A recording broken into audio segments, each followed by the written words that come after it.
There is a particular kind of tired that this show was built to hold. It is late, and you have seen these episodes before, and that is exactly the point. You are not watching to learn what happens. You already know that Grunkle Stan runs a tourist trap in the woods, that the Mystery Shack sells overpriced questions with no answers, that the man behind the counter is grumbling and warm in the same breath. When you drift toward sleep with Gravity Falls playing low, the plot stops mattering and something else takes over. The gravelly voice of Stan becomes a texture rather than a story, a familiar weather in the room. You half hear a line you have heard 40 times, and it lands softer now, worn smooth, the way a stone in your pocket goes smooth from being carried. Tonight is not about the mysteries in the town or the ciphers hidden in the credits. Tonight is about one man. We are going to follow the entire story of Grunkle Stan, from the con artist behind the register to the brother who spent 30 years trying to bring another brother home. And we are going to take it slowly so that you can let go of it whenever you are ready. The narrator you are hearing is his own creator, by the way. Alex Hirsch voices Stan himself, and he built the character out of his real grandfather, a big, barrel-chested man with popped shirt buttons and gold rings who told tall tales and messed with the family to get a rise out of them. Keep that in mind as we go. The voice cracking jokes on screen is the voice of the person who invented him, remembering someone he loved. Welcome to Pine Hat. Settle in wherever you are. Loosen whatever you are still holding. Let the pillow take the weight of your head, and let your eyes close when they want to. There is nothing here you need to keep up with. The story will carry itself, and you can follow it only as far as sleep allows. There is a man behind Grunkle Stan, and he is not an actor hired to inhabit the role. He is the person who invented the whole of Gravity Falls. Alex Hirsch, the show's creator, is also the voice of Stanley Pines, one of the 2 lead adult characters around whom the entire series is built. That fact matters more than it first appears.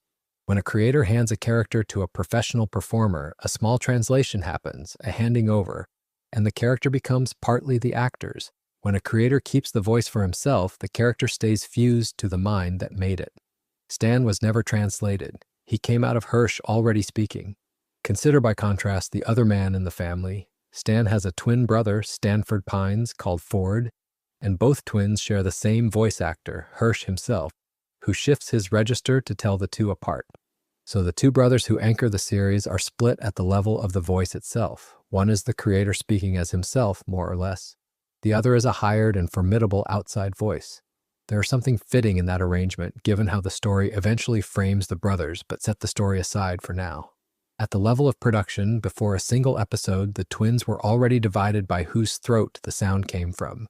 Stan belonged to the house. Ford was brought in. Where the voice came from is worth sitting with, because Hirsch has been direct about it. He has said he always had a voice for Grunkle Stan from the earliest storyboard pitches, and that the improvised voice he used while pitching became the character's final voice on screen. Think about what that means for a moment. Most characters are refined, auditioned, adjusted, softened, or sharpened until they land. Stan's voice arrived whole. It was not designed so much as it was found in the act of Hirsch standing in a room describing the series to other people and reaching for a way to make an old con man sound like an old con man. The thing he grabbed in that moment is the thing you hear in every episode. Nothing about him was smoothed out afterward, and the reason the voice came so readily is that Stan was not built from nothing. He is loosely based on Hirsch's own grandfather, a real man who is also named Stan. This is the root of the whole character, the soil he grows out of. Hirsch has described his grandfather as a man who spun tall tales and who would frequently mess with the family to get a rise out of them. Read that description again, and you have the entire personality of Grunkle Stan in a single sentence. The tall tales, the trickery, the delight in provoking a reaction, the sense that you are never quite sure whether the old man is lying to you for money or lying to you for fun. That trickster temperament was not invented in a writer's room. It was inherited, lifted from a real dinner table, and set down inside a cartoon.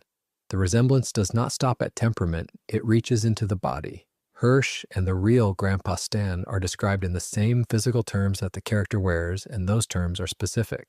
The character and the real grandfather shared that same build, big and barrel-chested, the kind of frame that fills a doorway. Both are described with shirts whose buttons have popped open, worn with a gold chain and gold rings. Picture that. The strained buttons, the glint of gold at the collar and the knuckles, the confidence of a man who has stopped tucking anything in. That is not a costume a designer dreamed up to signal a certain kind of guy. It is closer to a portrait drawn from a man Hirsch actually knew, and then loaned to the animated version so that the fictional Stan would carry his grandfather's silhouette into every frame. There is a family story Hirsch has told about this grandfather that tells you what kind of man is being memorialized here, and it is the sort of thing that would sound invented if it were not offered as true. After the real Stan died, his ashes were, by Hirsch's account, illegally scattered in a women's restroom at Caesar's palace. The reasoning given for this act was that it would let him, in the words of the story, see the ladies undress forever. It is a grotesque little tale, and it is also strangely tender because it treats a dead man's lechery as something to be honored rather than hidden. It tells you that this was a family that laughed at its rogue rather than apologizing for him, and it tells you exactly why the fictional Grunkle Stan is allowed to be greedy and lewd and a cheat, without Gravity Falls ever fully condemning him. He was drawn from a man whose own family smuggled his ashes into a casino bathroom as a joke and a gift. Affection and disreputability were bound together at the source. Hirsch has also, in a quieter way, compared his own working life to Stan's, and the comparison is revealing. He has said that his profession, much like Stan's, is to be a carnival barker, delighting and confusing kids. Hold those two jobs next to each other. Grunkle Stan runs a tourist trap, a shack full of fake wonders, and his whole livelihood is standing at the door, talking people into believing that something amazing waits inside, then taking their money. Hirsch makes a television show for children, standing at the door of each episode promising mystery, spectacle, something amazing inside. He is describing himself as the same kind of showman as the character he plays. The creator and the con man are running versions of the same operation, one selling admission to the Mystery Shack, the other selling admission to the mystery of Gravity Falls, and Hirsch is honest enough to see the overlap and name it out loud. When he voices Stan barking to a crowd, some part of that is not acting at all. Even the word this show taught a generation to say came out of Hirsch's real family and out of childhood rather than invention. Grunkle is a contraction of great uncle, and it did not originate in a script. It came from how a young Alex Hirsch and his twin sister Ariel spoke as children. The two of them had a great aunt whom they nicknamed Grunty Lois, folding the great and the aunt together into one affectionate mangled word. Grunkle is the same move applied to an uncle. So the title that fronts the character, the odd warm syllable that fans repeat without thinking, is a piece of private family baby talk that Hirsch carried up out of his own past and handed to the whole audience. Notice too that Hirsch himself is a twin with a twin sister, and that the series he made is built around a pair of twins and around a great uncle. He was not writing a stranger's family, he was arranging the furniture of his own. The last piece is quieter, and it lives in an object rather than a person, though the same instinct runs through it. Stan wears a fez, and the fez originally carried a symbol that resembled the imagery of the Shriners, the fraternal order. Hirsch later described that original symbol with a certain rueful honesty, calling it a random amalgamation of what white dudes in the 30s thought Middle Eastern culture looked like. That is a sharp thing to say about your own creation. It admits that the fez was never a real emblem of anything, only a costume shop idea of exotic authority, the kind of borrowed mystique a small-time American showman would drape over himself to seem grander and stranger than he is, which of course is precisely who Stan is.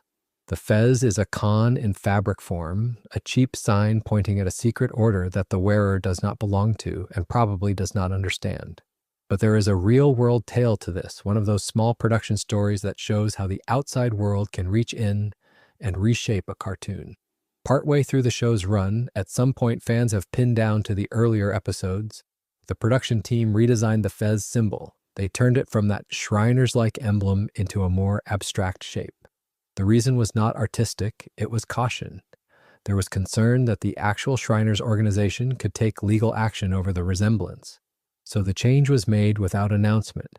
A soft edit slipped into the ongoing series, and if you were watching week to week, you were unlikely to notice that the mark on the old man's hat had shifted from something specific to something vague. It is a small thing, and yet it is the whole texture of how a show like this actually gets made, where a joke about a fictional con man's fake secret society brushes up against a real secret society with real lawyers, and the safest move is to file the symbol down until it means nothing at all. So before any episode plays, before the town of Gravity Falls opens its first mystery, the man at the center of it is already assembled out of true things. A real grandfather named Stan who told stories and needled his family. a creator who kept the voice for himself because he had always had it, a body drawn from life, a nickname carried up from childhood, a hat that had to be edited for legal peace. Grunkle Stan is fiction, but he is fiction with a real man's fingerprints pressed into every part of him. Some men understand very early in life that people will pay to be lied to if the lie is entertaining enough.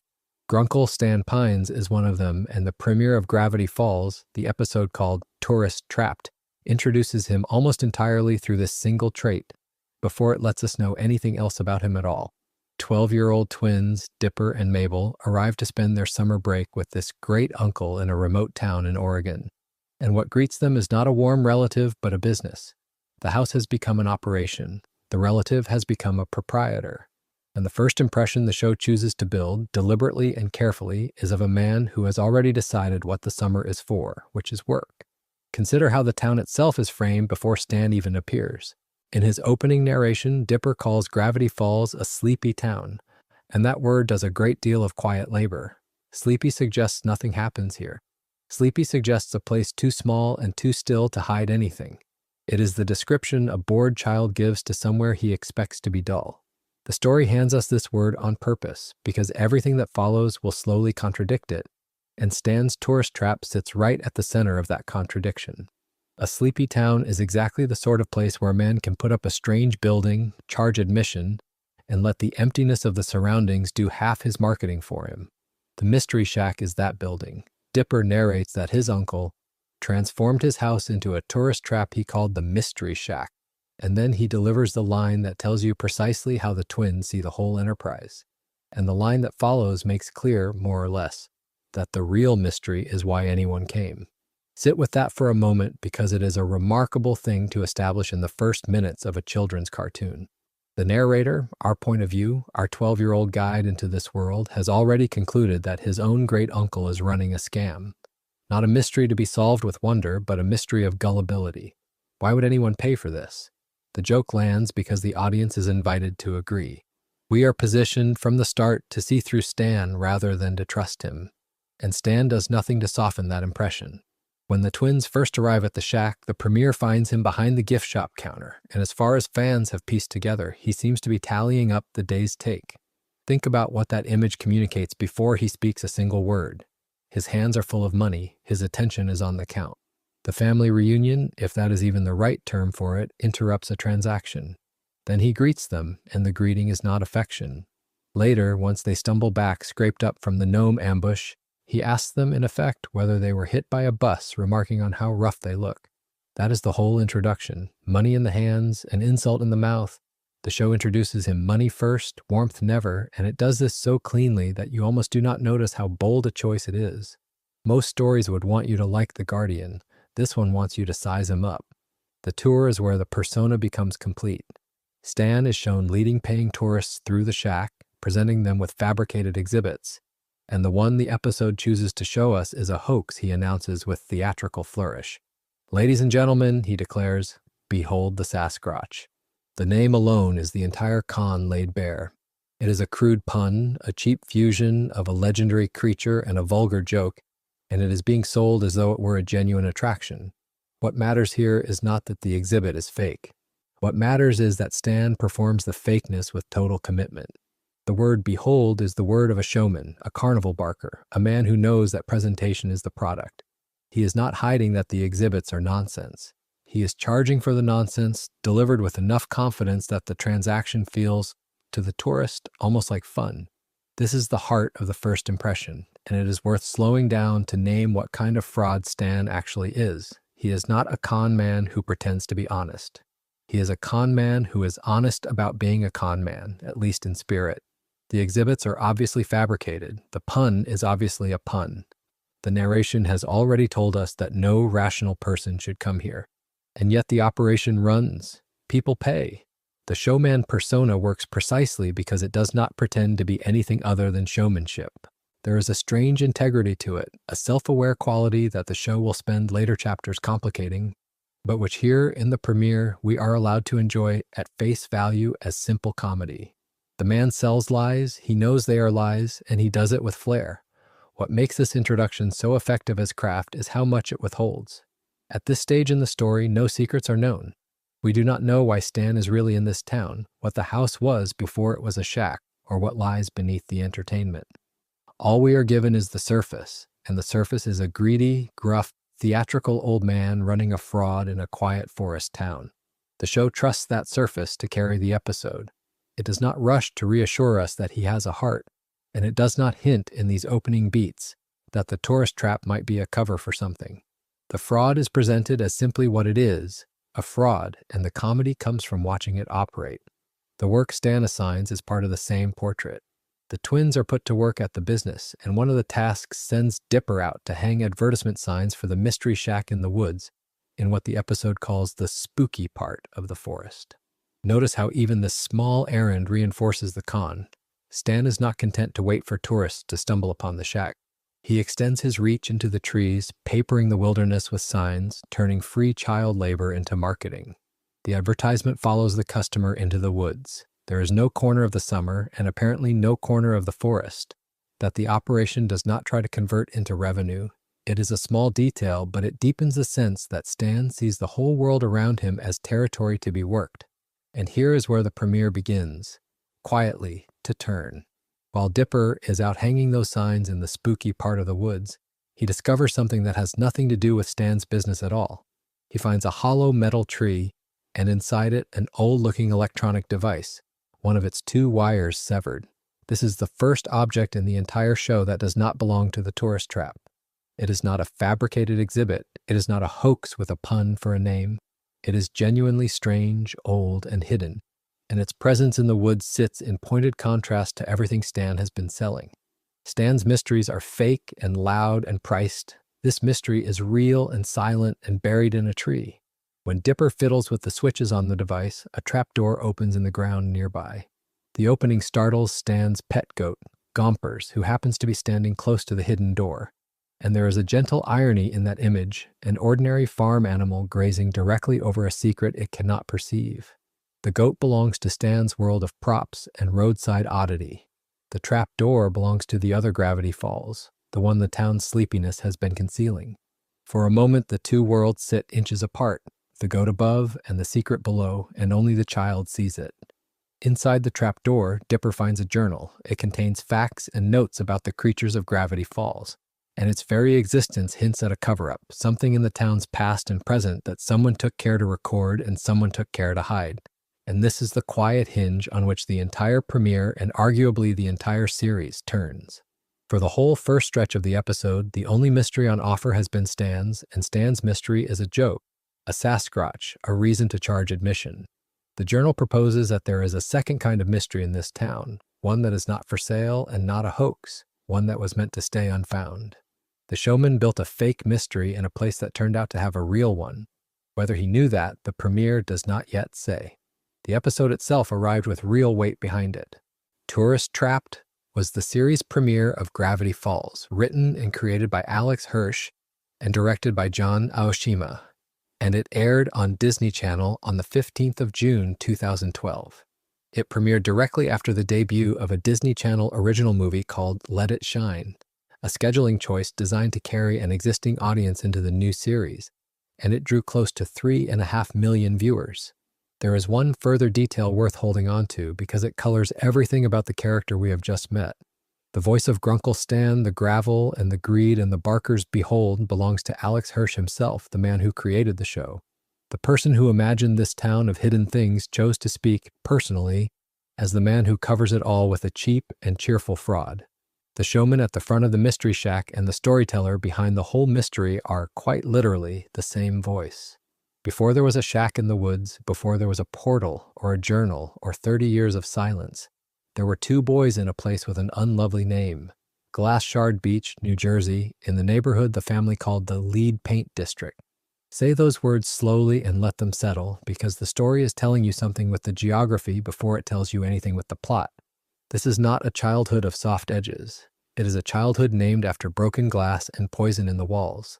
And out of it come 2 brothers who will spend the rest of their lives trying to explain what happened to them there. Years later, in the pages of the 3rd journal, Ford writes that Lake Gravity Falls is his favorite place in the world because it reminds him of that childhood by the water. The same shoreline that produced the wound also produced the longing. Hold on to that because it will matter more than it seems. The episode that carries all of this is called A Tale of Two Stans. It is the 12th episode of the second season, and it aired sometime in the summer of 2015 on Disney XD. Sunil Hall directed it, from a script by Josh Weinstein, Matt Chapman, and Alex Hirsch.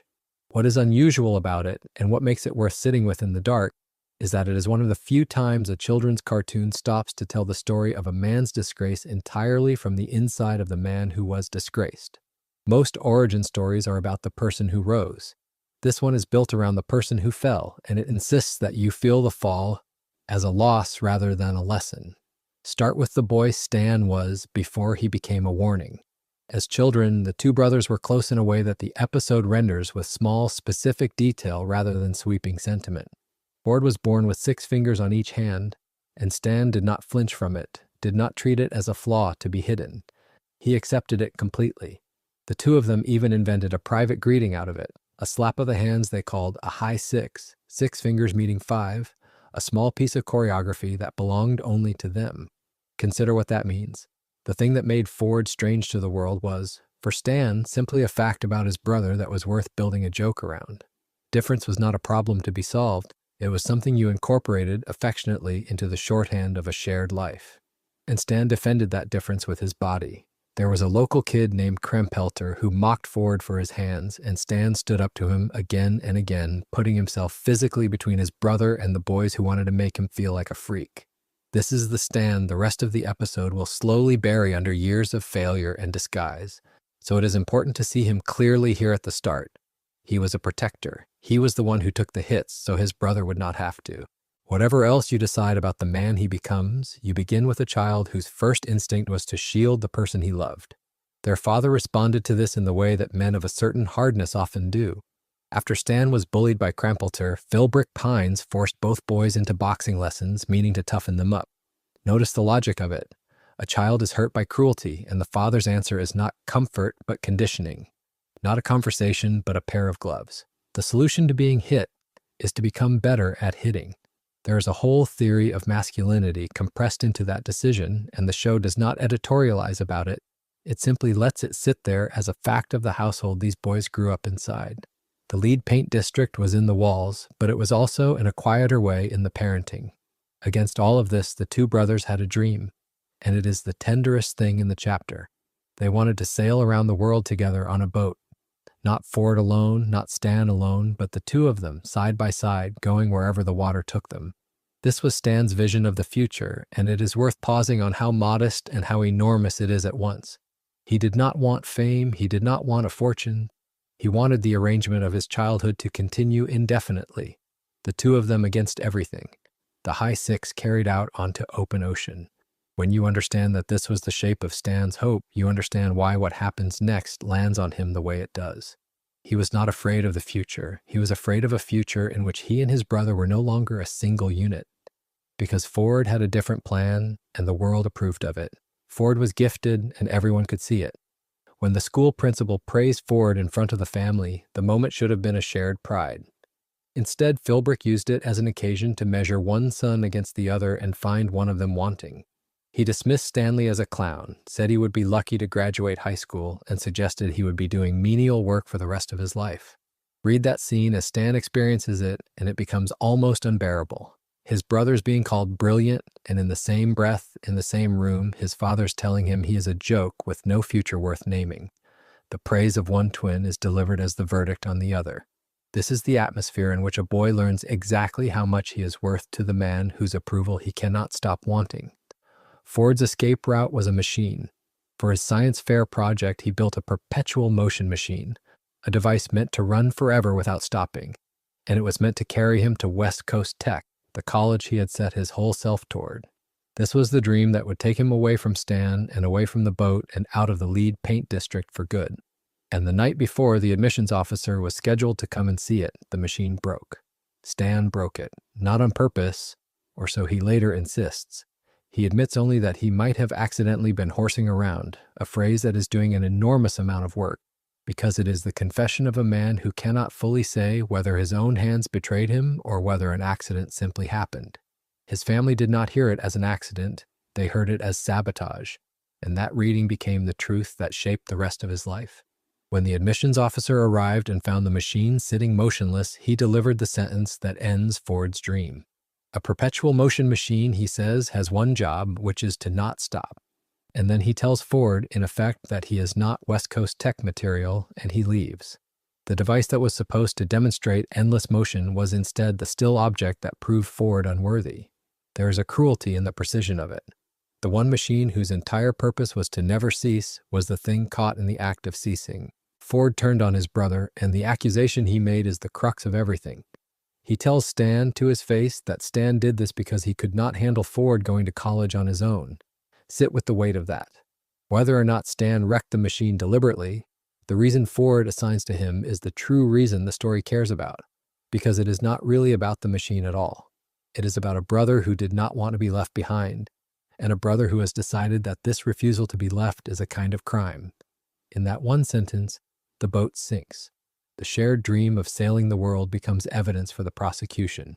Stan's deepest wish, that the two of them stay together, is renamed as the thing that ruined Ford's life.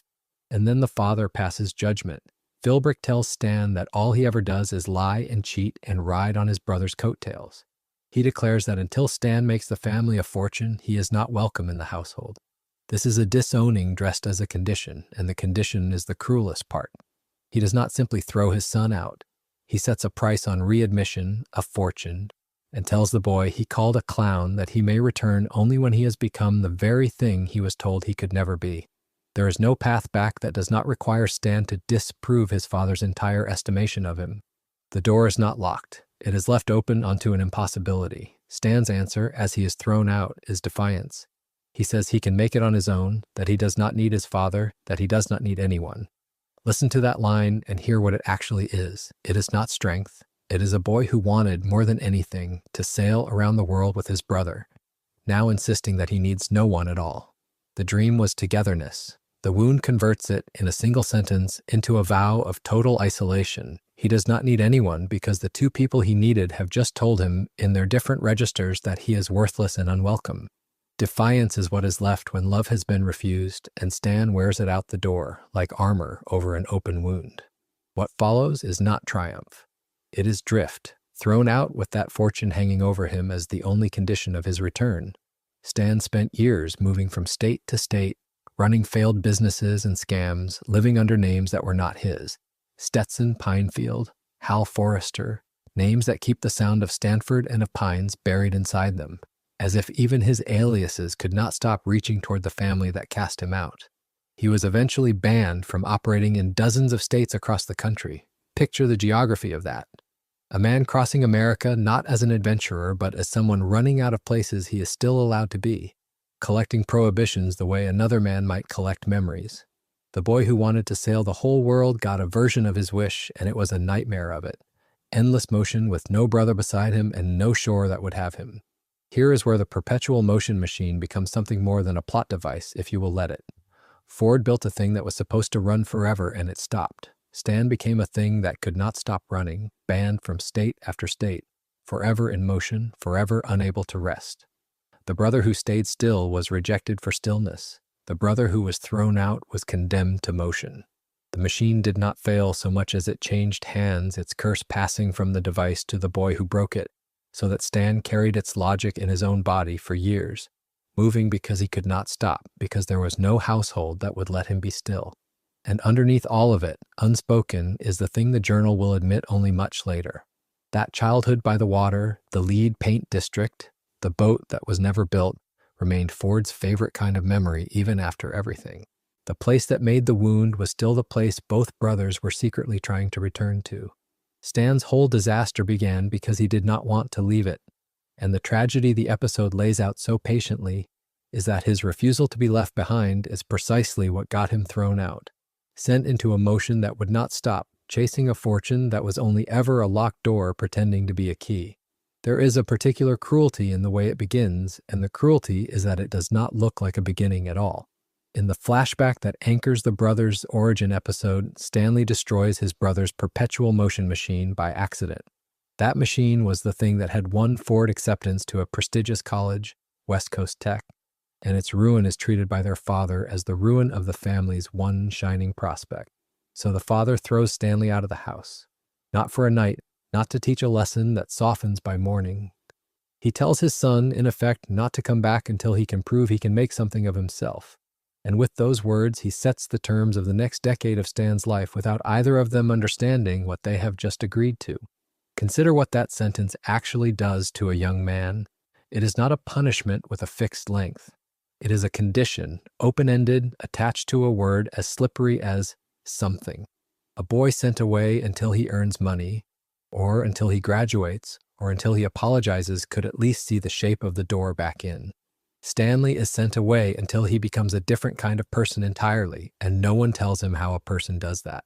The episode gives us the moment cleanly and then lets it hang there, because everything that follows is Stan's attempt to answer an impossible question with the only tools he has, which are charm, nerve, and a bottomless willingness to be humiliated. What the road makes of him is a salesman, though salesman is too dignified a word for most of it. In an earlier episode, before we know any of this history, we get a stray glimpse of the merchandise. Stan once sold a vacuum cleaner of his own devising, a product called the Stan Vac, and he marketed it with a slogan that tells you more about his whole career than any biography could. "It sucks more than anything," the slogan said. Dwell on that for a moment. A vacuum is supposed to suck. Why no?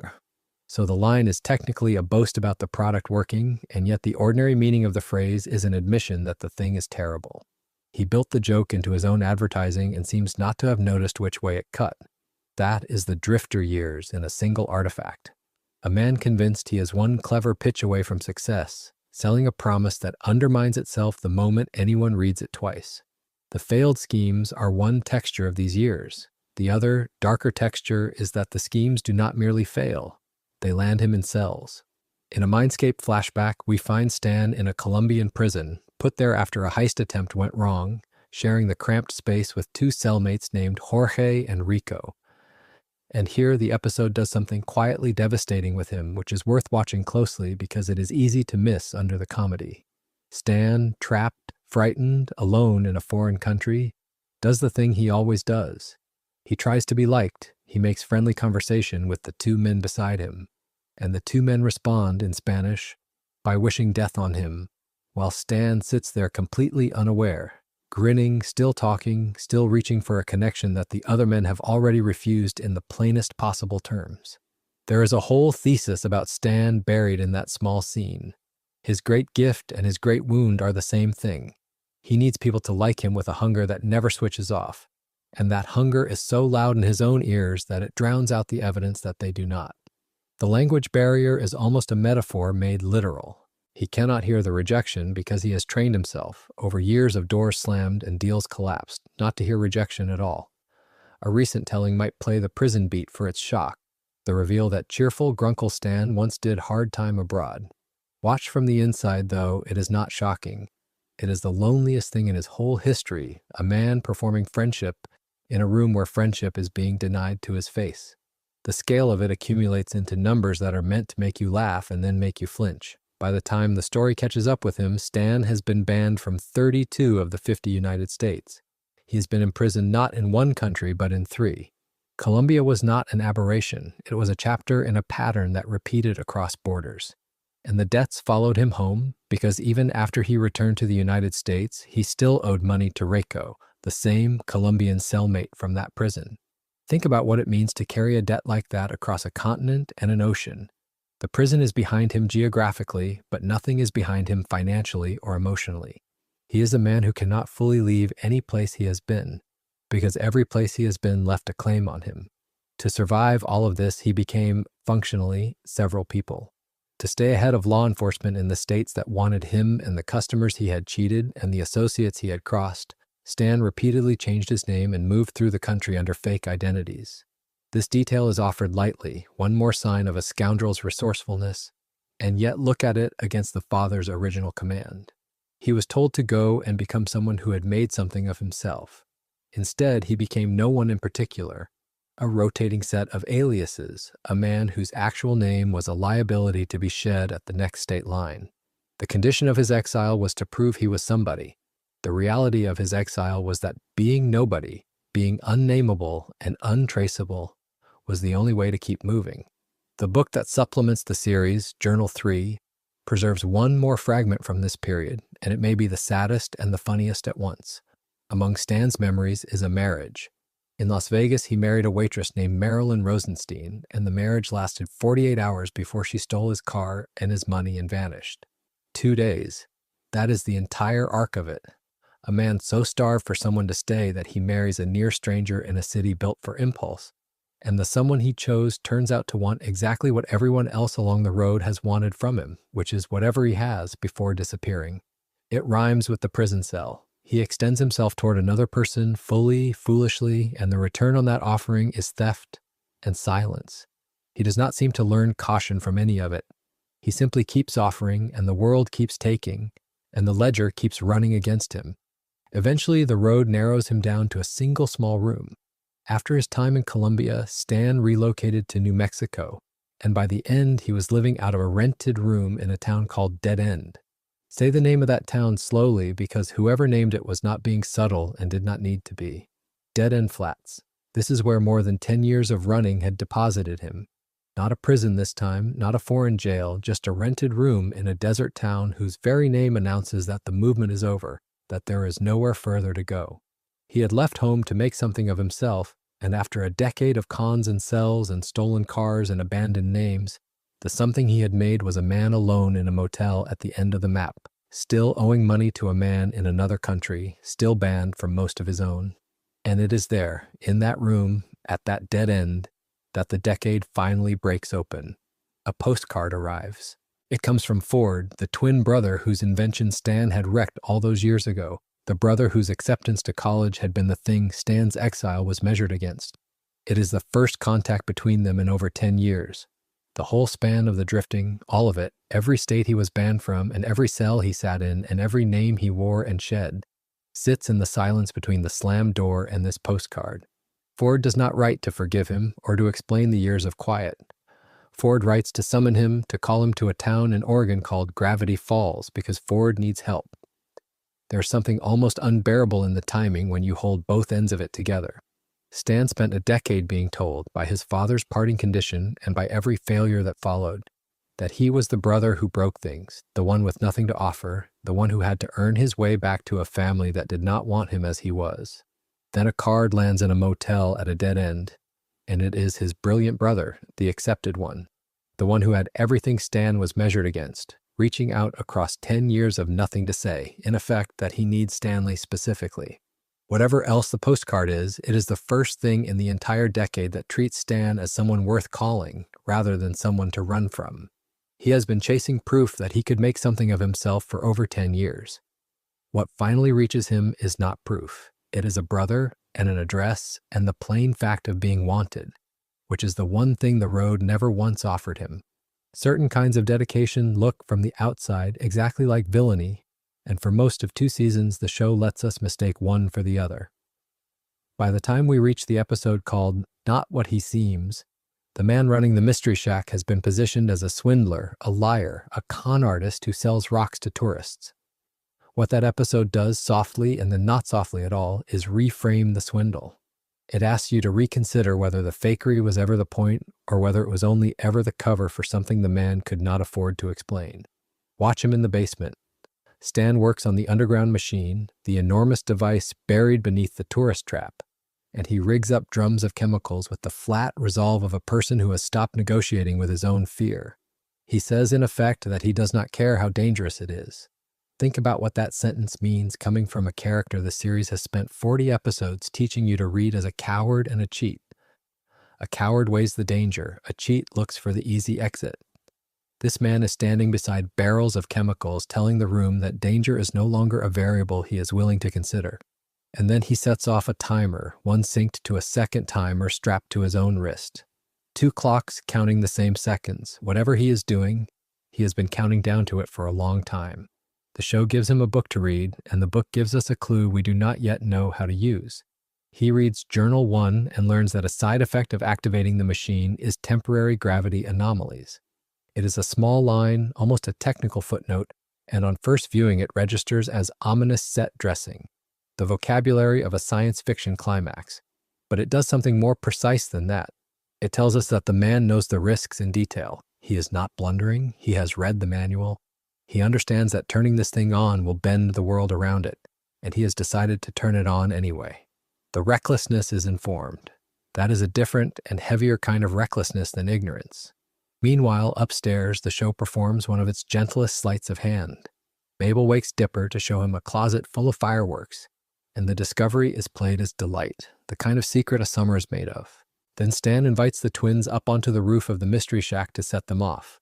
Consider the staging of that invitation. Downstairs there is a countdown running on 2 clocks. Upstairs there is a man handing his great-niece and great-nephew a box of fireworks and sending them to the roof, to the one place in the building furthest from whatever is about to happen below. It reads, in the moment, as ordinary indulgence. It reads, on reflection, as a man getting the children he loves out of the way. And while they are up there, the fireworks throwing light across the roof, he tries. The episode tells us that Stan attempts to tell the twins his secret and fails. The words do not come. He resolves instead to tell them the truth later that day. This is the emotional center of the whole sequence, and the show is careful not to overplay it. There is no speech, no swelling confession. There is only a man who has carried something for a very long time, who has reached the moment where carrying it alone is no longer possible, and who finds that even now, even at the edge of it, he cannot make his mouth form the shape of the truth. He postpones. He tells himself there will be time. That small human failure, the deferral, is what makes him legible as a person rather than a plot device. He does not get the later that day he promised himself.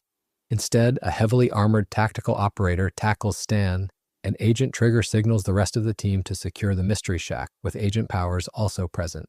The federal apparatus arrives, and it arrives with force, because from where the government stands, this man is exactly what the series spent 2 seasons letting you believe he was: a fraud, a danger, an anomaly to be contained. The tragedy of the scene is that the agents are not wrong about the surface. He is a liar. He did fake things. They have simply mistaken the lie for the whole of him, which is the same mistake the audience has been invited to make. And the episode lets us feel the sting of watching our own suspicion enacted by men in tactical gear. Look at who these voices belong to, because the casting carries a small joke about authority.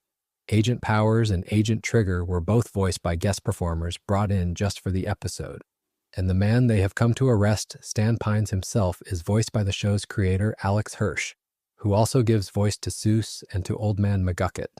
There is something fitting in that arrangement. The author of the whole deception, the person who built the con of the series and knows every hidden seam in it, is also the voice inside the character being accused of running a con. Hirsch is, in a sense, being tackled by his own guest stars. The episode that stages all of this, Not What He Seems, was the 11th of the 2nd season, and it originally aired on Disney XD on the 9th of March, 2015. It was directed by Steven Sandoval and written by a room of hands: Cheyenne Takeuchi, Josh Weinstein, Jeff Rowe, Matt Chapman, and Alex Hirsch. That is a large writing credit for a single episode, and it tells you something about the weight the production placed on this turn.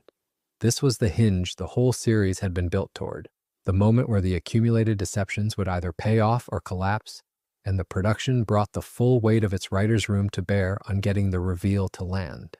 What the reveal points toward, the story that Not What He Seems refuses to spell out and leaves for the following episode, is the answer to a question the series has been circling for 30 years of in-world time. That answer arrives in the following episode, and it recasts everything, including the con, including the tourist trap, including the man in the basement with 2 clocks. It is revealed there that Stanley Pines punched his brother Stanford through the activated interdimensional portal, causing it to break, and that he then spent the next 30 years trying to reactivate it. The countdown in the basement, the drums of chemicals, the indifference to danger, all of it belongs to that 30-year sentence. The man was not building a weapon. He was trying to reopen a door he had shut on his own brother. And to buy the time and the cover to do it, he had to become someone else. The show tells us that Stanley assumed his missing brother Stanford's identity and faked his own death to cover for the disappearance. Sit with the shape of that decision. To search for his brother, he had to erase himself and wear his brother's name. The very identity that would eventually be treated as the real Stan, the Mr. Mystery of the tourist trap, was itself a borrowed skin taken from the man he had lost through the portal. He buried Stanley on paper so that Stanford could keep breathing on the sign out front, and underneath the sign he kept working the machine. Then, having faked his own death and taken his brother's name, he opened a tourist trap, the one that would become the Mystery Shack. It did not begin as the Mystery Shack. An in-show newspaper headline tells us the place was originally called the Murder Hut before he renamed it. There is something almost unbearably human in that detail. A grieving man, alone, faking his identity, trying to reopen an interdimensional portal in his basement, and his first instinct for naming the business is the Murder Hut. It is a bad idea. It is the bad idea of a person with no marketing sense and no partner to talk him out of it, a person operating entirely alone.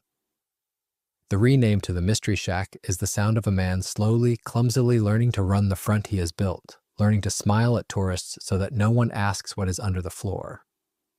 That is the loneliness the chapter turns on.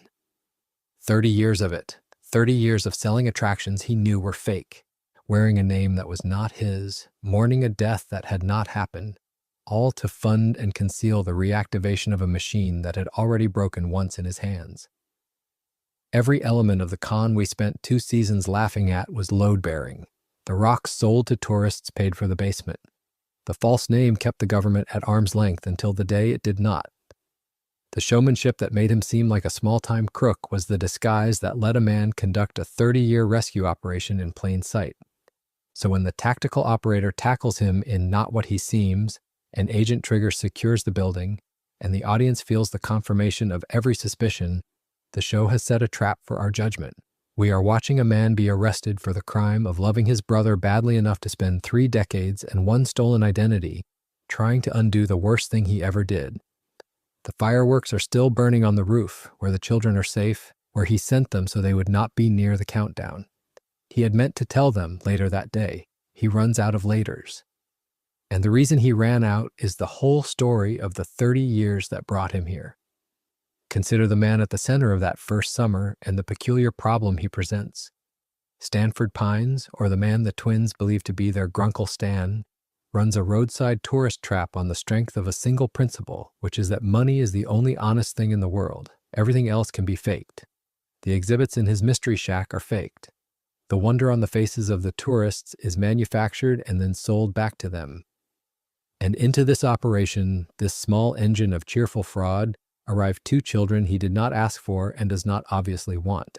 The chapter of the story we are inside now is about what happens in the gap between what this man says and what this man does, because the gap is where all the affection lives, and he would rather you did not notice it there. Begin with the money because he would want us to.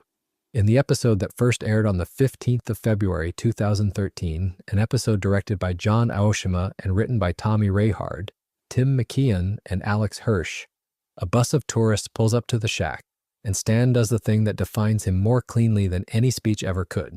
He tells Wendy, his teenage cashier, to raise the prices, first to $20. Then, watching the tourists file toward the door, he pushes it further, to $200. There is no calculation in this that a normal businessman would recognize. It is not supply and demand. It is closer to appetite, a reflex that fires whenever a wallet comes within reach. And the episode takes care to make it look less like greed than like a kind of involuntary reaching. Dipper sees it clearly, the way children often see the adults around them more clearly than those adults can bear.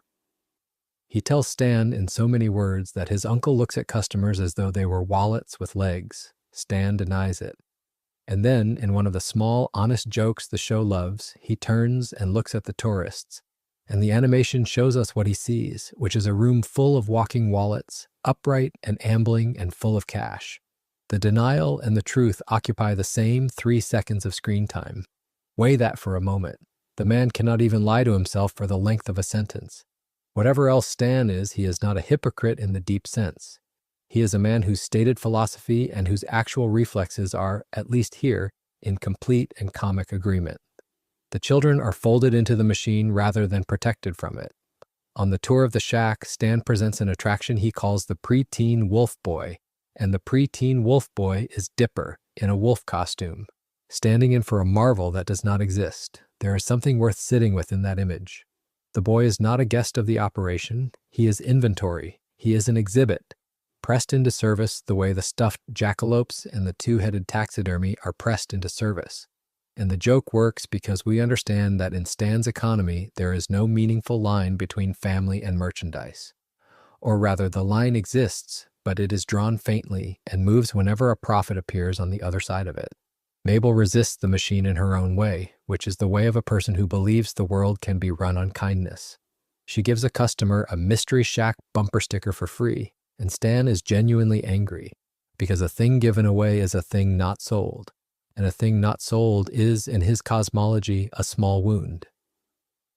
She needles him about it the way a younger relative needles an older one by sticking notes reading please and thank you onto his body, little paper reminders that manners exist and cost nothing. He peels them off. The word please, he tells her, does not make him any money, kid. It is a funny line and also a complete statement of a worldview, delivered without heat, as though he were explaining a law of physics to someone who kept expecting the law to bend for politeness. Out of this friction comes the bet, and the bet is where the episode does its real work. Mabel wagers that she can earn more money running the Mystery Shack her way, with kindness, than Stan can, and the stakes are set. Stan will be away for 3 days, and if she wins, he must sing an apology song on camera and hand her the shack for the rest of the summer. Notice the shape of what she wants. It is not really the money. It is the apology and the acknowledgement, the on-camera admission that her way of treating people has value. She is a child trying to prove to a difficult adult that gentleness is not the same thing as weakness, and she has bet the whole summer on it. She wins. By a single dollar of profit, she wins, and the margin matters because it is thin enough to feel like an accident and real enough to count. And here the story does something quieter than a triumph. Having won, Mabel does not take the shack. She concedes that Stan is simply better suited to run it, and she hands the control back to him. This is often read as a lesson about business, about the hard practicality Stan represents winning out over Mabel's softness. And one of the recent videos on this channel touched the bet from roughly that angle. Look at it instead as a thing that passes between two people. Mabel spends 3 days getting exactly what she said she wanted, the proof and the leverage and the apology owed, and then she looks at what she has won and decides she does not need to collect it. She has made her point.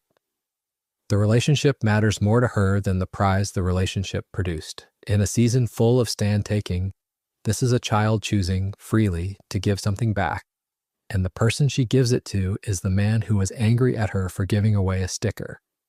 That is the softer face of the arrangement.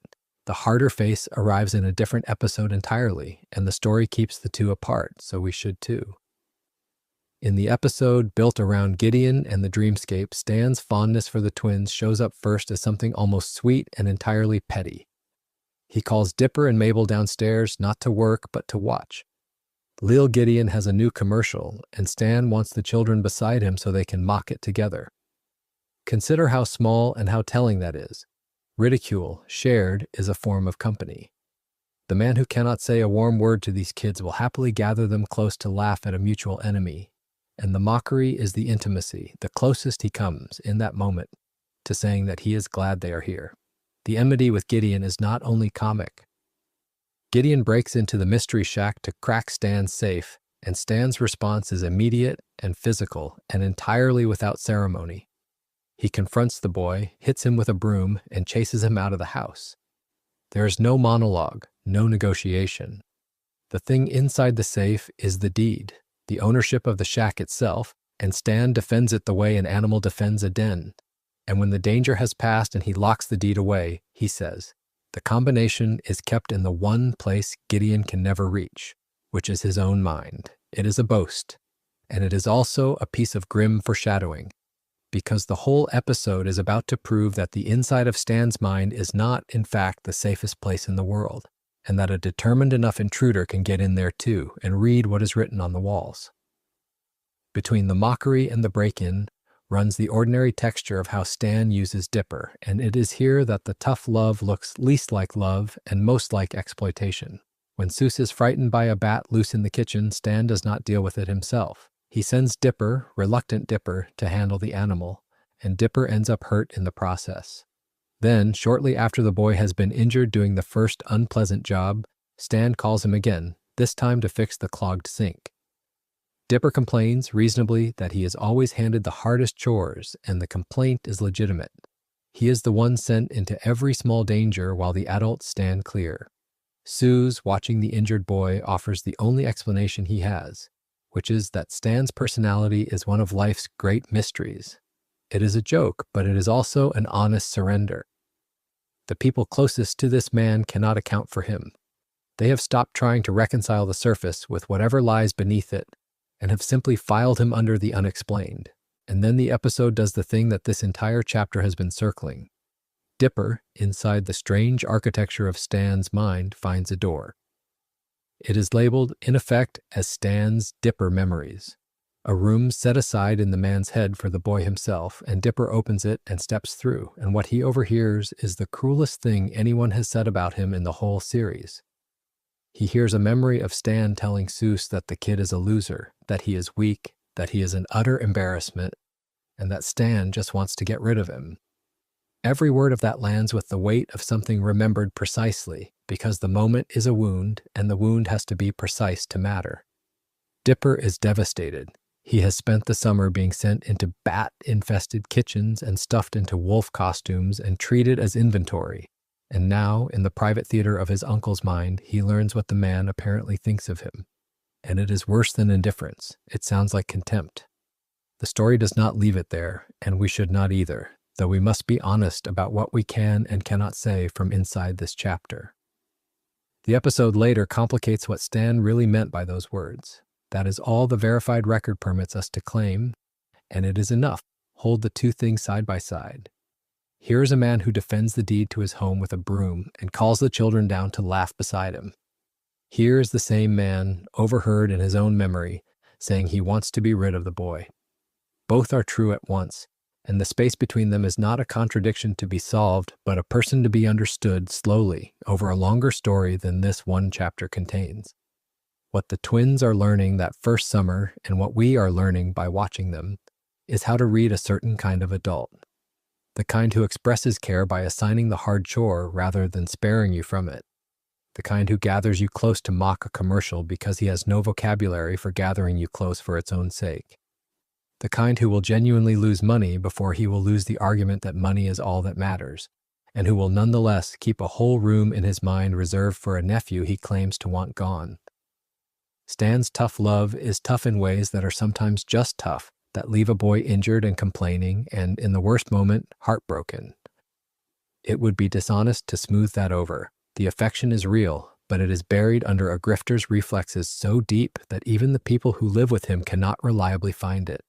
And it surfaces only sideways, in a defended deed, in shared laughter, in a daughter of the family choosing not to collect the prize she won. The bumper sticker Mabel gave away for free is, in the end, the whole argument in miniature. To Stan, it was a loss, a thing of value handed over for nothing. To Mabel, it was the point, the small proof that a person can give without being paid. And she spends the episode of the bet demonstrating that giving can even turn a profit. And then, having proved it, she gives the victory back to him for free. That transaction, the one with no money in it at all, is the one Stan cannot understand and cannot stop being the beneficiary of. The children keep handing him things he did not charge for. His trouble all summer is that he keeps taking them. Some nights arrive only near the end of a story, and this chapter begins in one. Beneath the mystery shack, in a room the summer has been circling toward without ever quite naming, Stan Pines is at work on a machine. The facts tell us he is rigging drums of toxic chemicals into place, feeding an interdimensional device that has waited a very long time to be woken, and that he declares he does not care how dangerous it is. Consider the plainness of that, not a villain's boast and not a hero's vow, but the flat statement of a man who has decided, and has decided so completely, that danger no longer registers as an argument. Everything you have watched him be across the season, the huckster, the penny pincher, the reluctant guardian, folds down into this single lit room and this single refusal to stop. He sets a countdown. That is the second thing he does, and it is worth sitting with the image before it hurries past. He sets a timer and then he syncs a second timer to his wrist so that the count lives in two places at once, on the machine and on his own body.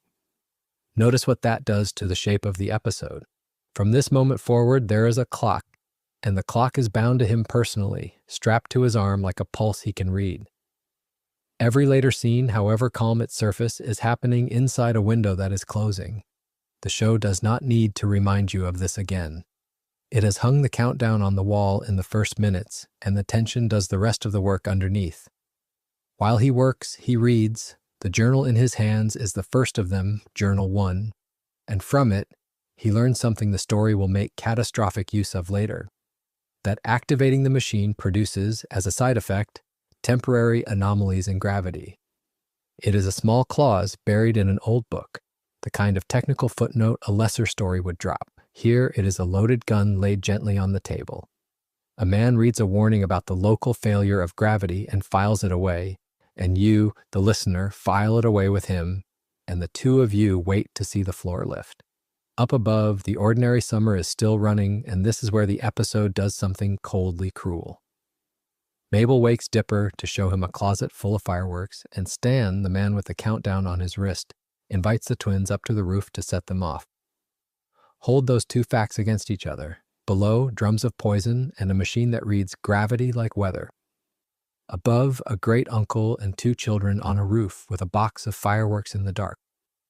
The lie is not being told in words in this scene. It is being told in the architecture of the house, in the fact that the same man is present on both floors and has arranged the pleasant one specifically so the children will not think about the other. On the roof, he tries. The facts are careful here, and so I will be careful too. While setting off the fireworks with the twins, Stan attempts to tell them his secret, and he fails and settles instead on telling them later that day. That is the whole of it, and it is enough. Notice that the failure is not dramatic. There is no interruption, no timely explosion in the sky that swallows the confession. He simply cannot get the words out, and so he does the thing that people who love badly and love truly both do, which is to move the truth to later.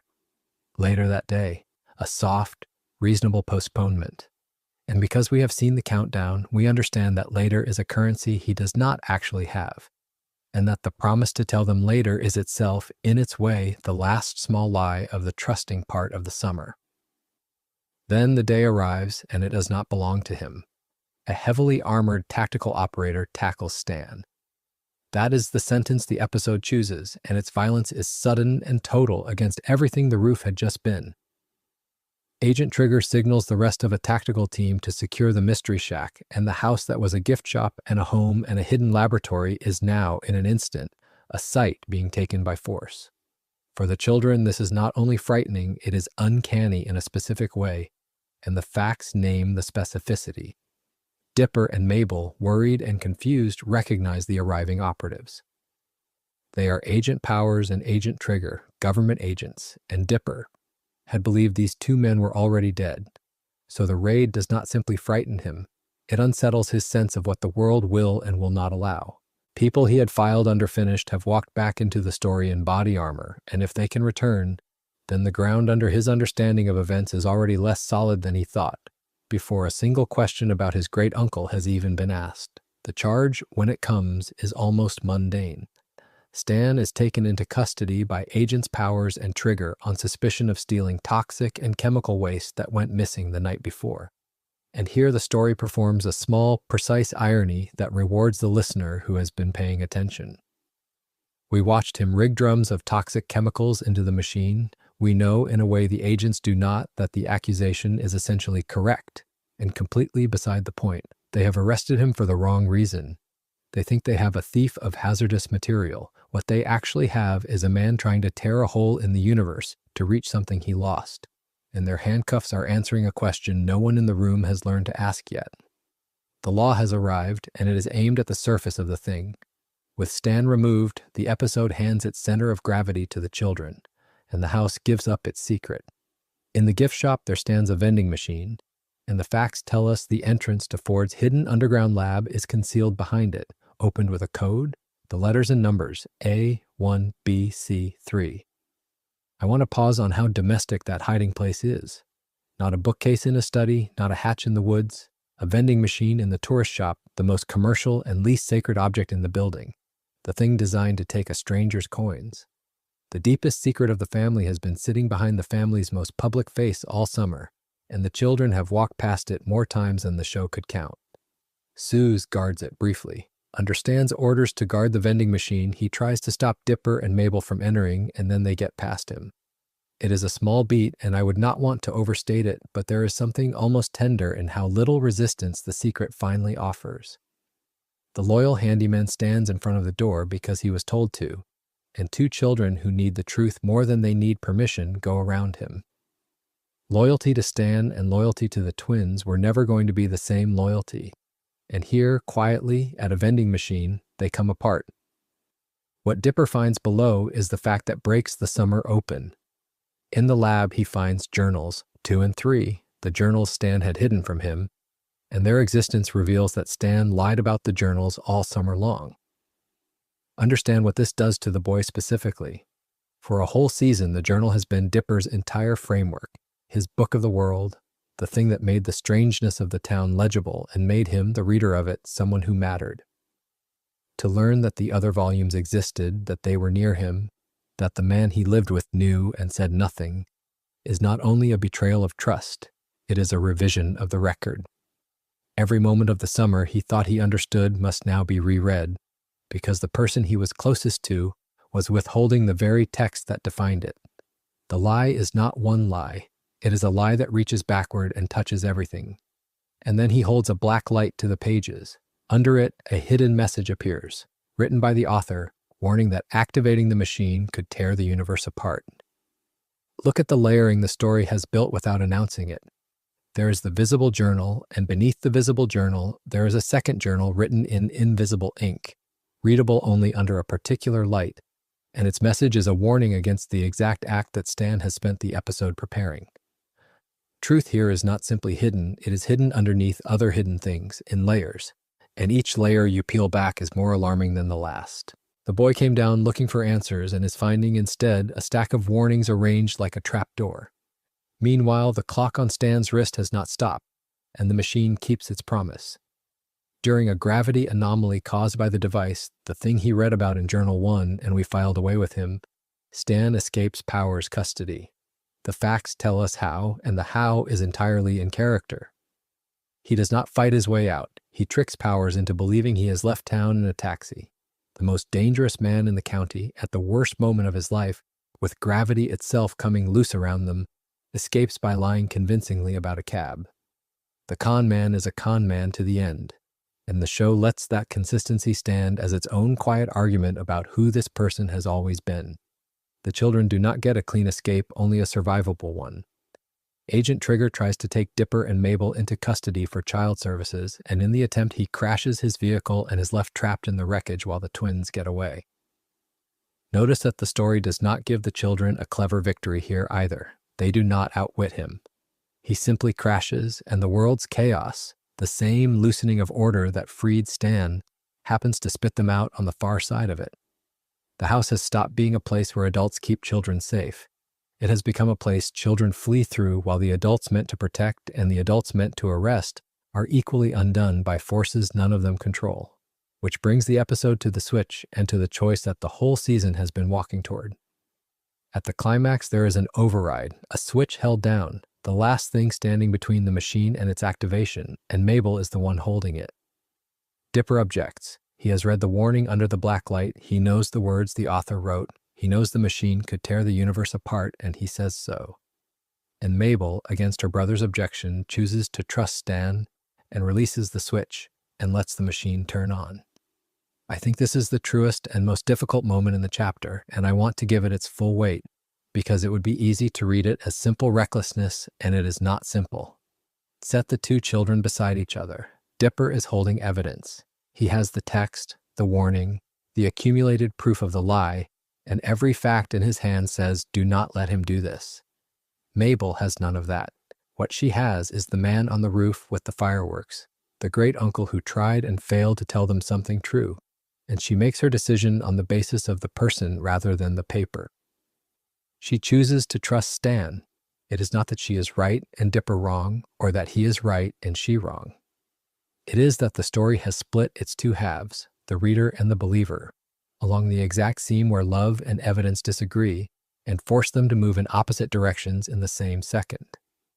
The fracture in trust that this chapter is about is not only between the children and Stan. It runs, in this instant, straight down the middle between Dipper and Mabel, the twins whose unity has been the emotional bedrock of everything, and it runs there because one of them read the warning and the other looked at the man. She releases the switch, the portal opens.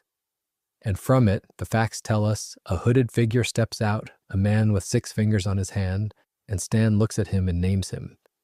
He is the author of the journals. He is the writer of the warning under the black light, the mind behind the whole framework Dipper built his summer on.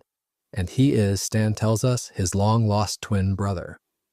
The summer's central mystery and the summer's central lie resolve into the same person, standing in a doorway of impossible light in the basement of a tourist trap. Everything the machine cost, the poison, the countdown, the arrest, the fracture between the children, was the price of retrieving a brother. And the show, being the show, cannot resist one last locked door. The end credits cryptogram, decoded with a Visionaire cipher, reads the original Mystery Twins. Sit with the joke and the ache of it together. All season, the story has belonged to a pair of twins, Dipper and Mabel, the Mystery Twins, and in the final seconds, it tells you, in a code you have to work to open, that they were never the first pair. There was an original set. Stan and his brother were the original Mystery Twins, and the lie you have just watched unravel was one twin's 40-year refusal to let the other stay lost. The message is buried in a cipher because that is how this house keeps everything, one layer beneath another, readable only if you know where to hold the light. And now, at the bottom of the summer, the light is on, the door is open, and the brother has come back through. Consider what it means to spend 30 years keeping a single secret from everyone who loves you. Not a small secret, not a private habit, but a machine buried under your own house, humming in the dark while you sell tourists overpriced trinkets upstairs and smile for them. That is the shape of Stanley Pines by the time the second season of Gravity Falls turns toward its ending, and to understand the chapter that follows, you have to hold 2 versions of the same man in mind at once. The grandfather figure the children believe they know, and the brother who has been trying desperately to undo the worst moment of his life. The origin of that moment is laid out plainly in the episode that finally explained the 2 brothers. During a struggle between the twins, Stanley pushes Stanford, and Ford is pulled into the portal and vanishes. As the machine closes, Ford throws his brother a single object, Journal 1, and it is the only thing that survives the accident. Everything the older Stan becomes grows out of that instant. He assumes his brother's identity. He fakes Stanford's death. He opens a tourist trap that he first names the Murder Hut, later softened into the Mystery Shack, and he builds the whole enterprise as a cover, a public face for a private and relentless project running beneath it. The portal has to be reopened. Ford has to come home. That is the true business of the shack, and the mystery it advertises is the least mysterious thing about it. Now set that against the children. When Dipper and Mabel arrive for the summer, they meet a gruff great-uncle who cons them affectionately and hides the truth of his life so completely that they have no reason to suspect it exists. For the entire time he has known them, Stan has been holding this from them, and the holding is not incidental. It is the condition of everything. Every warm moment between the old man and the twins rests on a foundation they cannot see, a lie 30 years deep, and the series is patient enough to let that irony sit without underlining it. The break comes in the episode, Not What He Seems. Dipper, Mabel, and Suze find their way into the hidden underground lab, and there it all is, the portal itself and the other 2 journals, the physical proof that the man upstairs has been someone other than who he claimed. Watch what happens to Dipper in particular. He becomes enraged, and the anger is specifically about the lie, about the fact that Stan has deceived them all summer long. This is the pivot of the entire relationship. Up to this point, Dipper's suspicion of Stan has been a running texture, a boy who reads too many journals looking sideways at an adult who never quite adds up. Here, the suspicion is confirmed in the harshest possible way, and confirmation does not feel like vindication. It feels like betrayal, because the boy has come to love the man he was warned against.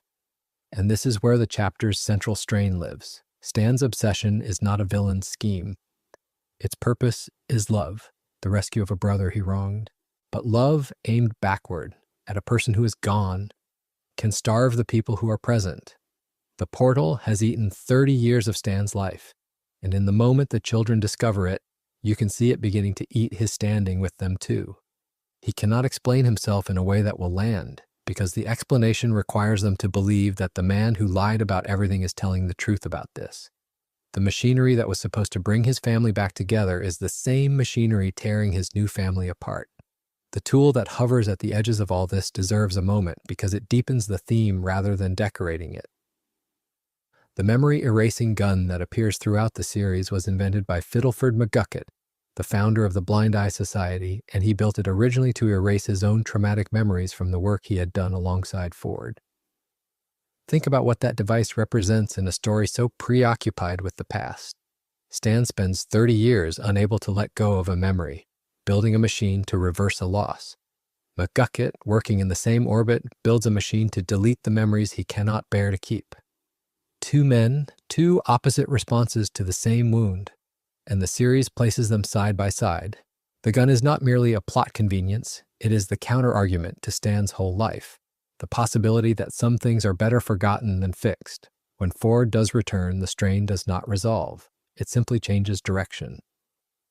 In Dungeons, Dungeons, and More Dungeons, Ford at first refuses to let Dipper into his basement lab, telling him in effect that the work is too dangerous for the boy.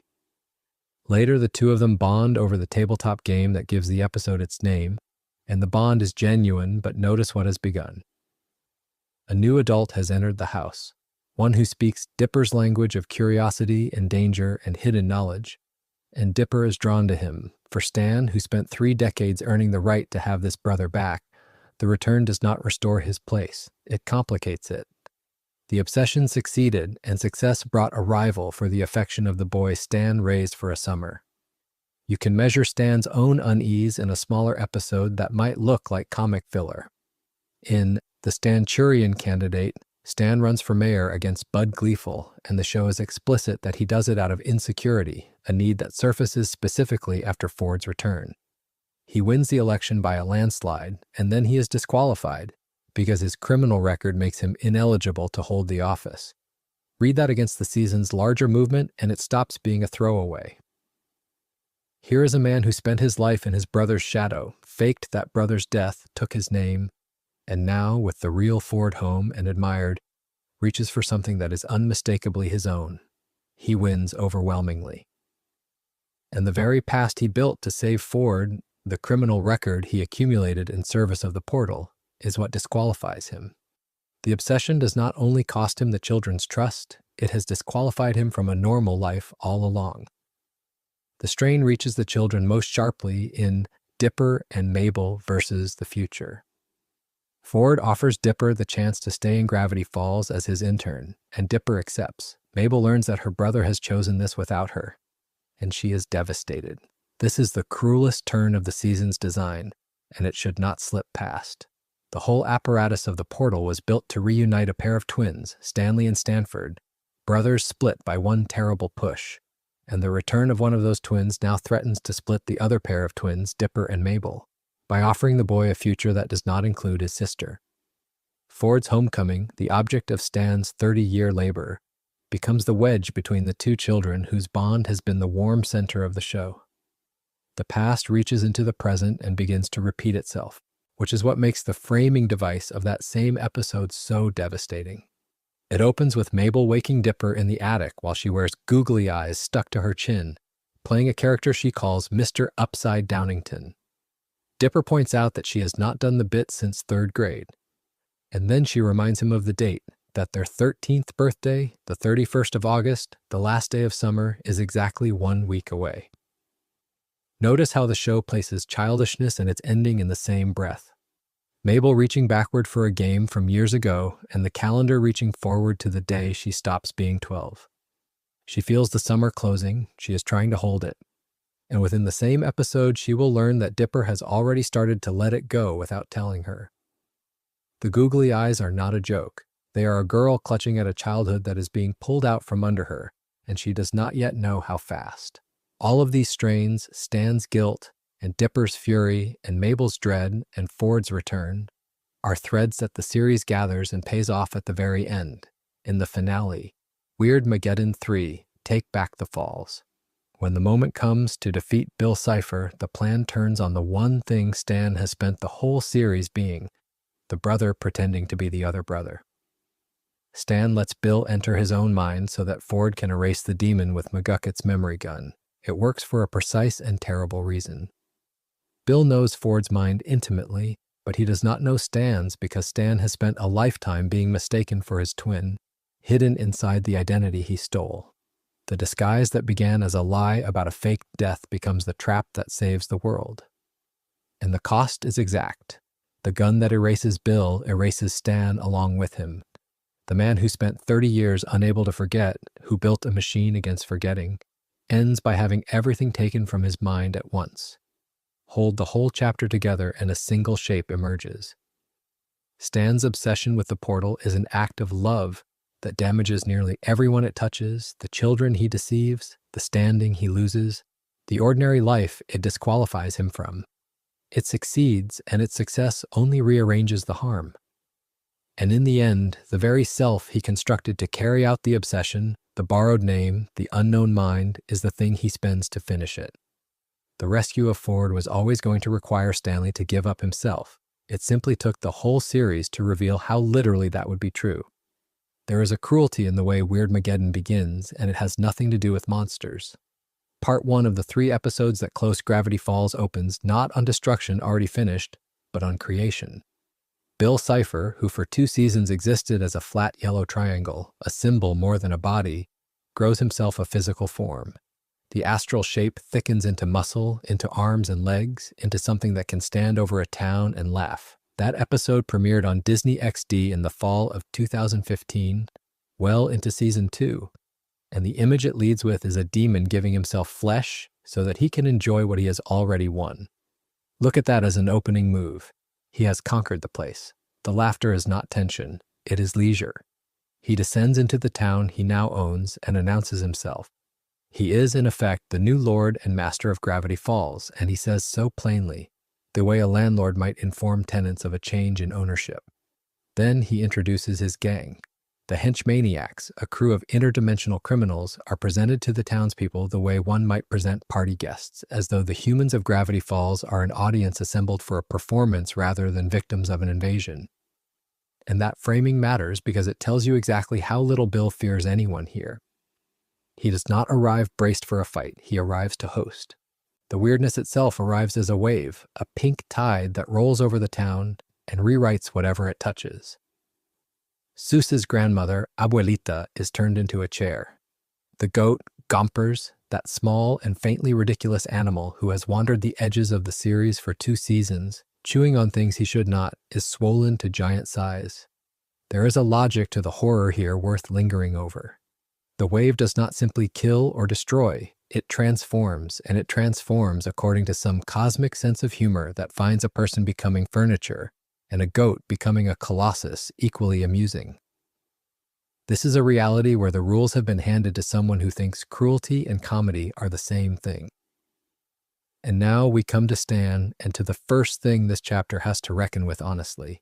Faced with the now enormous Gompers looming over the ruined town, Grunkle Stan does not confront him. He runs, he turns and runs away. If you have watched the finale, if you know where Stan's arc lands, that small moment can be easy to skip past, a beat of physical comedy in an episode drowning in apocalypse. But hold on it for a second because it is the truer picture of who Stan is than any speech about heroism. Stan is not built for the frontal charge. He is 70-something years old. He has spent his whole life surviving by being slippery rather than strong. And when a giant goat appears, his body does the thing his body has always done, which is to get out of the way and live to scheme another day. That instinct, the refusal to meet force with force, is not cowardice. Remember it. It is the exact mechanism by which he will eventually win. The episode reserves its coldest stroke for the brother. Bill turns Ford, Stan's twin, into a stone statue. There is no drawn-out struggle shown for it, no epic duel that Ford loses honorably. He is simply made stone, frozen mid whatever he was, and set aside. Consider how much weight the series has spent, especially in the episodes just before this one, building Ford into the smartest man in the story, the one who understood Bill, who prepared for him, who carried the knowledge that could stop him. And Bill turns all of that intelligence into a decoration. The mind that was supposed to be humanity's best defense becomes an ornament, and later, in the pyramid, a plaything, because that is what the statues become. Bill and the henchmaniacs retreat to their flying pyramid, the pyramid, and they throw a party. They use the petrified townspeople, these frozen human beings, as pieces in their games. The stone bodies of Gravity Falls are furniture and toys at a celebration, and Bill promises the crowd that after the party he will reveal Phase 2 of Weirdmageddon. Sit with the obscenity of that scene structure. The captured people are not held in a dungeon somewhere off-screen. They are in the room, decorating the victory, while their conqueror enjoys himself and teases what comes next. The horror is domestic. It is the horror of being made small and useless and present, watching the thing that beat you have fun. Against all of this, there is one place the pink wave cannot touch. Before the sky tore open, Ford had ringed the Mystery Shack in a protective barrier woven from unicorn hair, and that barrier holds. In a town where a grandmother is a chair and a goat is a mountain, the shack alone stays ordinary, stays safe, and so it becomes the one shelter for the townspeople who are still human, still moving. And the man who ends up holding that shelter is Stan. The brother who ran from the goat, the brother whose sibling is now stone, is the one standing inside the last unbroken wall in Gravity Falls, keeping the survivors alive. There is something quietly perfect about that arrangement.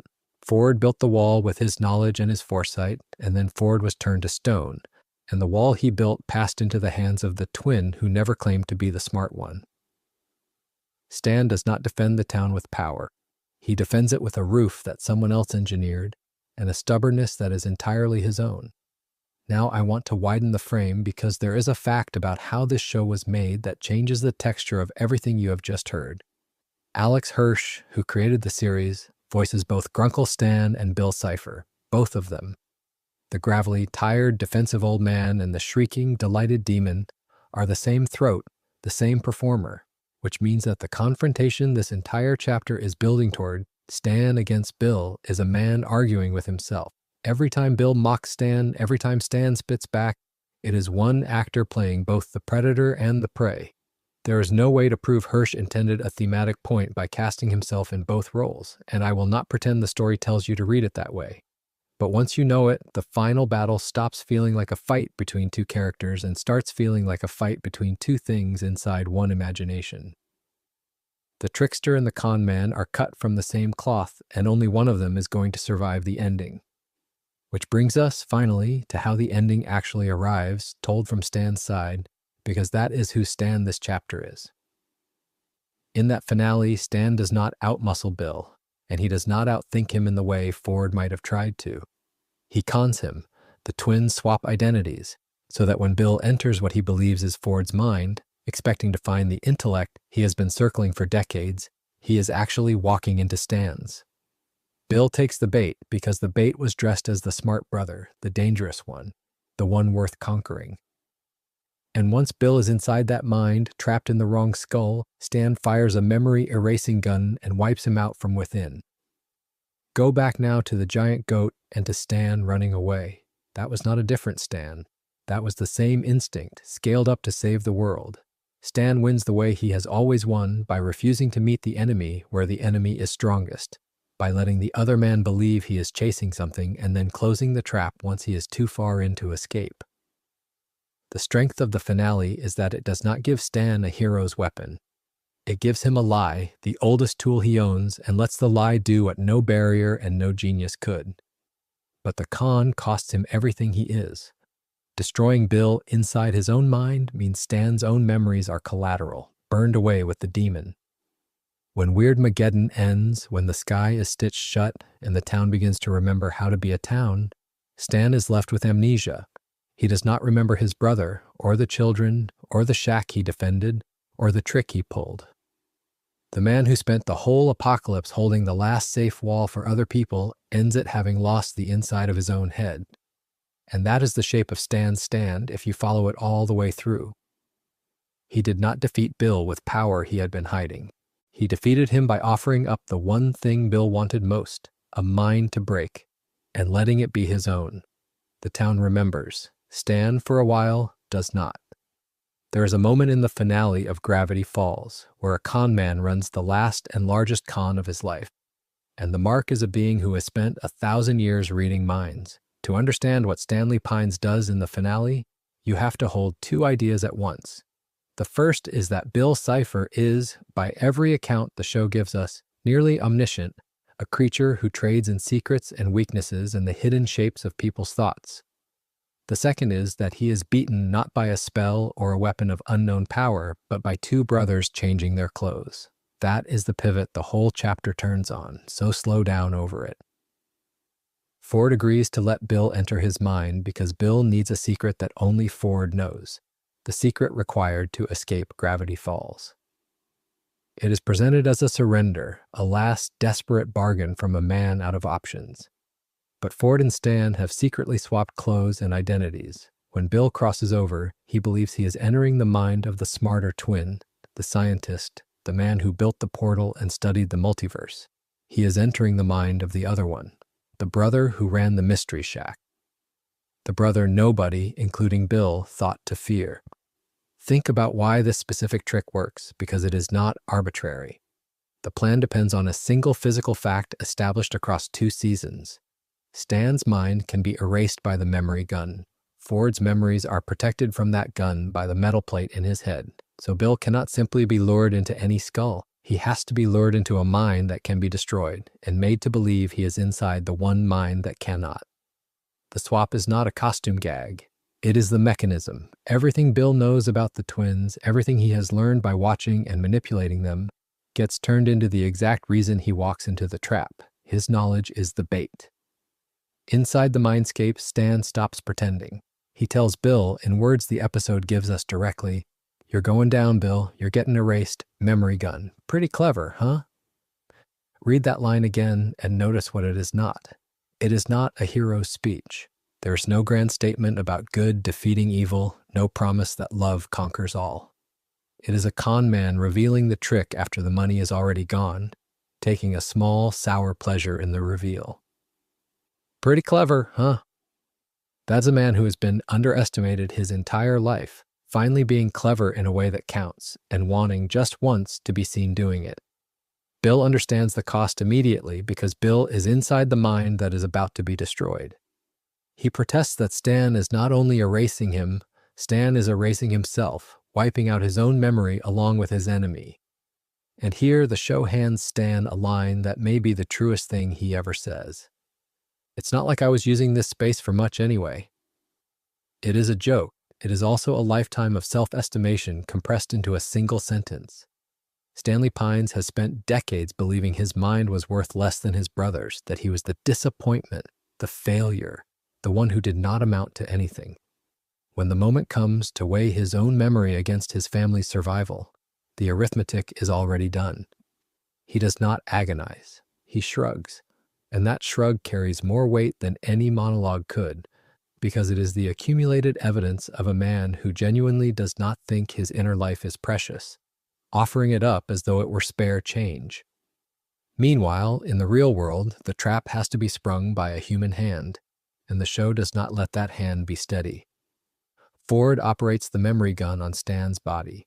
He writes Stanley Pines as the target, the name of his own brother, and the episode makes clear that he does this reluctantly, visibly unwilling, because the plan requires him to erase the person he has just, finally, begun to reconcile with.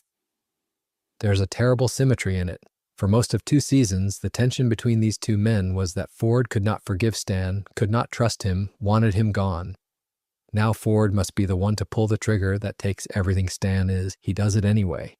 That is the cost the plan extracts from him, and it lets us see that he pays it. The gun itself deserves a word because it is not a finale invention conjured to solve the plot. This is the same device introduced much earlier in Season 2 in the episode Society of the Blind Eye, originally built by Fiddleford McGucket, for the society that used it to erase the memories of anyone who saw too much of the town's strangeness.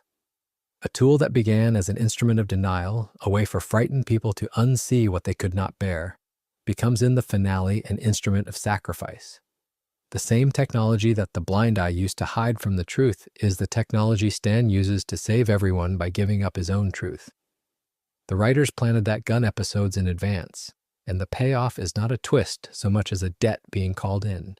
Watch what happens inside the mindscape as the erasure begins. The room fills with blue fire. Bill panics.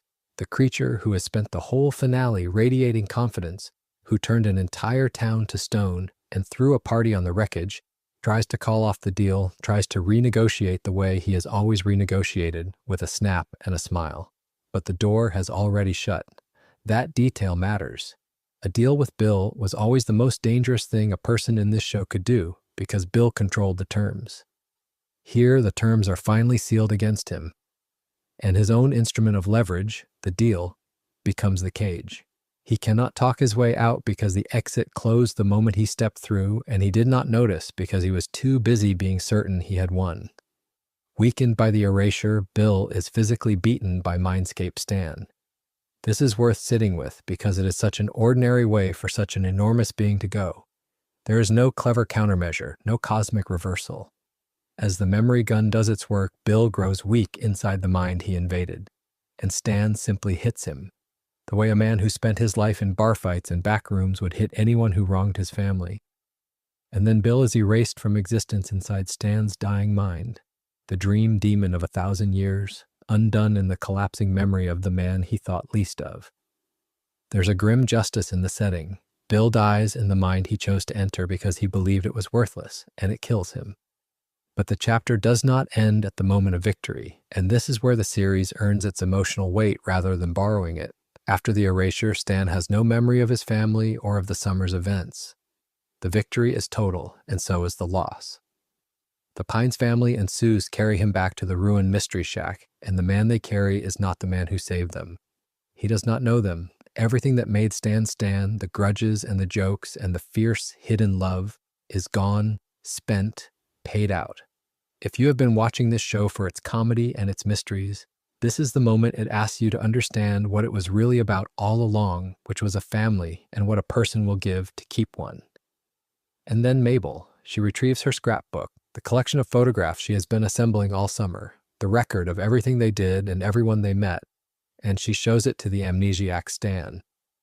As he looks through it, his memories gradually begin to return. Notice how the story chooses to bring him back, not with the memory gun reversed, not with a machine or a spell, with pictures, with the small, ordinary act of a child showing an old man the summer they spent together. Memory in this show has been a weapon, a thing to be stolen and erased and weaponized, all the way back to the blind eye. Here, at the very end, memory becomes the opposite of that. It becomes the thing that saves him, restored not by technology, but by a family insisting on being remembered. The scrapbook does what the gun could not undo. There is something quietly radical in that structure, and it is worth naming as opinion because it is opinion.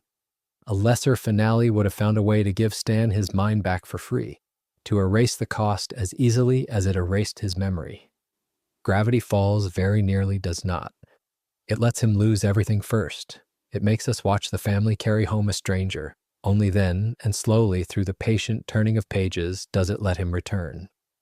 The sacrifice is real before it is reversed, and because the show is willing to sit in the loss, the recovery lands as something earned rather than owed. Step back to the making of it, and the numbers give the moment its context. Weirdmageddon 3. Take Back the Falls aired on the 15th of February 2016 on Disney XD as the series finale of Gravity Falls. Steven Sandoval directed it, working from a script by Cheyenne Takeuchi, Mark Rizzo, Jeff Rowe, Josh Weinstein, and Alex Hirsch. A room full of people building the ending toward which every planted gun and hidden secret had been pointing. It drew 2.47 million viewing households and a rating of 0.51 among adults, 18 to 49, which made it Disney XD's highest-rated telecast at the time. For a show about a strange little town in Oregon, that was the audience that stayed to the end, that watched a con man con a god by trading his own mind for his family. What lingers when you turn all of this over is the shape of the trick itself. Bill Cipher lost because he could not imagine that Stanley Pines mattered. He read every mind in Gravity Falls and never once considered that the brother in the wrong clothes was the dangerous one. Stan won by weaponizing the very thing that had wounded him his whole life, the belief that he was the lesser twin, the empty space, the man not using his mind for much anyway. He took the low estimate the world had of him, the low estimate he had of himself, and he handed it to Bill as a trap. And Bill, being what he was, took it, because it confirmed exactly what he already believed. The con worked because the mark was too proud to check. Some tricks only work because the two people running them have spent a lifetime learning to be mistaken for each other. In the climax of the finale, Ford and Stan secretly switch places so that when Bill Cipher reaches into a mind expecting to find Ford, he finds Stan instead. It is a small physical swap with an enormous consequence. Bill has spent the whole of the series believing that the dangerous Pines twin, the one worth possessing, is the scientist. He walks into the wrong body, and the wrongness of that assumption is the trap. Think about what that requires. It requires Bill to have never once looked closely enough at Stan to tell them apart. And it requires the two brothers, estranged for decades, to trust each other completely in the span of a single glance. What follows is the moment the entire arc has been bending toward, though it arrives disguised as an ordinary act of desperation. Stan volunteers to have his own mind erased. The memory gun, which throughout the series has been an instrument of concealment and cowardice, a way of making inconvenient knowledge disappear, becomes in his hands an instrument of sacrifice. He chooses to give up his memories to save the world and to save his family. There is a terrible symmetry in this. A man whose entire life has been organized around a secret, around who he really is and what he has really done, agrees to lose the one thing that made those secrets his. He offers to forget himself, and Ford has to be the one to pull the trigger. The fact reads plainly enough that Ford reluctantly fires the memory gun into Stan's mind, but sit with the position it puts him in. For decades, Ford has been the brother who left, the one who believes Stan had ruined his life, the one whose absence Stan spent 30 years trying to undo. Now the reconciliation, such as it is, takes the form of Ford being asked to destroy his brother from the inside out. The firing weakens Bill and finally allows his defeat, but the cost is loaded entirely onto Stan. Ford does the thing that saves everyone by doing the thing that hollows out the person closest to him. The reluctance in that word, reluctantly, is doing a great deal of quiet work. When it is over, when Bill is gone, Ford embraces Stan and calls him their hero. This is the first real reconciliation between them in decades, and I want to be careful about how much weight that carries because the show has been careful too. For most of the series, the tension between these two men is the engine underneath everything, the buried fault line, and it has never been resolved with words. It is resolved here in a gesture, an embrace, offered to a man who can no longer remember why he would deserve it. Ford calls him a hero to a Stan who does not know the word applies to him. The recognition Stan spent his whole life wanting arrives at the exact instant he is no longer able to receive it. There is something almost unbearable in that timing, and the show does not soften it, it simply lets it stand. So the family is faced with a stranger who wears the face of the man who saved them. This is where Mabel steps forward, and it matters that it is Mabel. Throughout the series, she has been the one who keeps the record of joy, the one who documents, who collects, who insists on remembering the summer while it is still happening. She tries to help Stan remember by showing him her handmade scrapbook, the summer's photographs from their adventures, assembled by hand across all those weeks. Consider what that object now becomes. It was made as a keepsake, a private archive of a girl's best summer. In this moment, it is repurposed as a rescue device, the only map anyone has back to who Stan was. The whole series has argued that the informal, sentimental keeping of memory, the scrapbooks and the photographs and the small human clutter, is as real a form of knowledge as anything in Ford's journals. Here, that argument is tested directly. Craft glue and construction paper against a mind wiped clean. The turning point does not come from a photograph. It comes from the pig. During the restoration attempt, Waddles jumps into Stan's lap, and Stan, without meaning to, without deciding to, calls him by name. This is the first crack of light. It is worth noticing that recovery does not begin with the grand things, not with Bill or the portal or the 30 years of grievance, but with an animal climbing into his lap and a name surfacing before thought can stop it. Memory, the scene suggests, lives lower than the conscious mind. In the body, in reflex, in the affection that does not ask permission. Stan does not remember the pig. The pig is simply his, and some part of him beneath memory still knows it. The name comes out involuntarily, and the involuntariness is the proof. You cannot fake the thing you say before you have decided to say anything. From that first name, the rest returns. By the end of the episode, Stan's memories are fully restored, and this is a choice the writers did not have to make. They could have left him diminished, a permanently gentler and emptier version of himself, and that ending would have had its own melancholy dignity, the hero who paid and stayed paid. Instead, he comes back whole. He is reunited with Dipper, with Mabel, with Ford, as himself, the whole prickly, difficult self, not a soft replacement of it. I think the show earns this, and I think it earns it precisely because it let us sit in the fear that it might not happen. The restoration is not a cheat if the loss was allowed to feel real first, and it was. For a stretch of the finale, the family genuinely does not know if Stan is coming back. That uncertainty is the price that makes the return mean anything. What the ending does next is the quiet, unglamorous work of closing an arc, which the series handles with a lightness that could be mistaken for casualness. Stan appoints Suze as the new manager of the Mystery Shack. On the surface, this is a small piece of business, a handing over of keys. Underneath it is Stan doing something he has never once done in the series, which is letting go of the thing he built, and built lies to protect. The shack was his fortress, and his hustle and his cover story all at once. To name a successor is to admit that his life is turning towards something other than that building, and that he trusts it to keep standing without him. He gives it to Suze, who loved it as a place rather than as a scheme, and in doing so he lets it become, finally, simply what it always pretended to be, a home that outlasts its owner. Then comes the bus stop, which is where a summer story like this one has to end.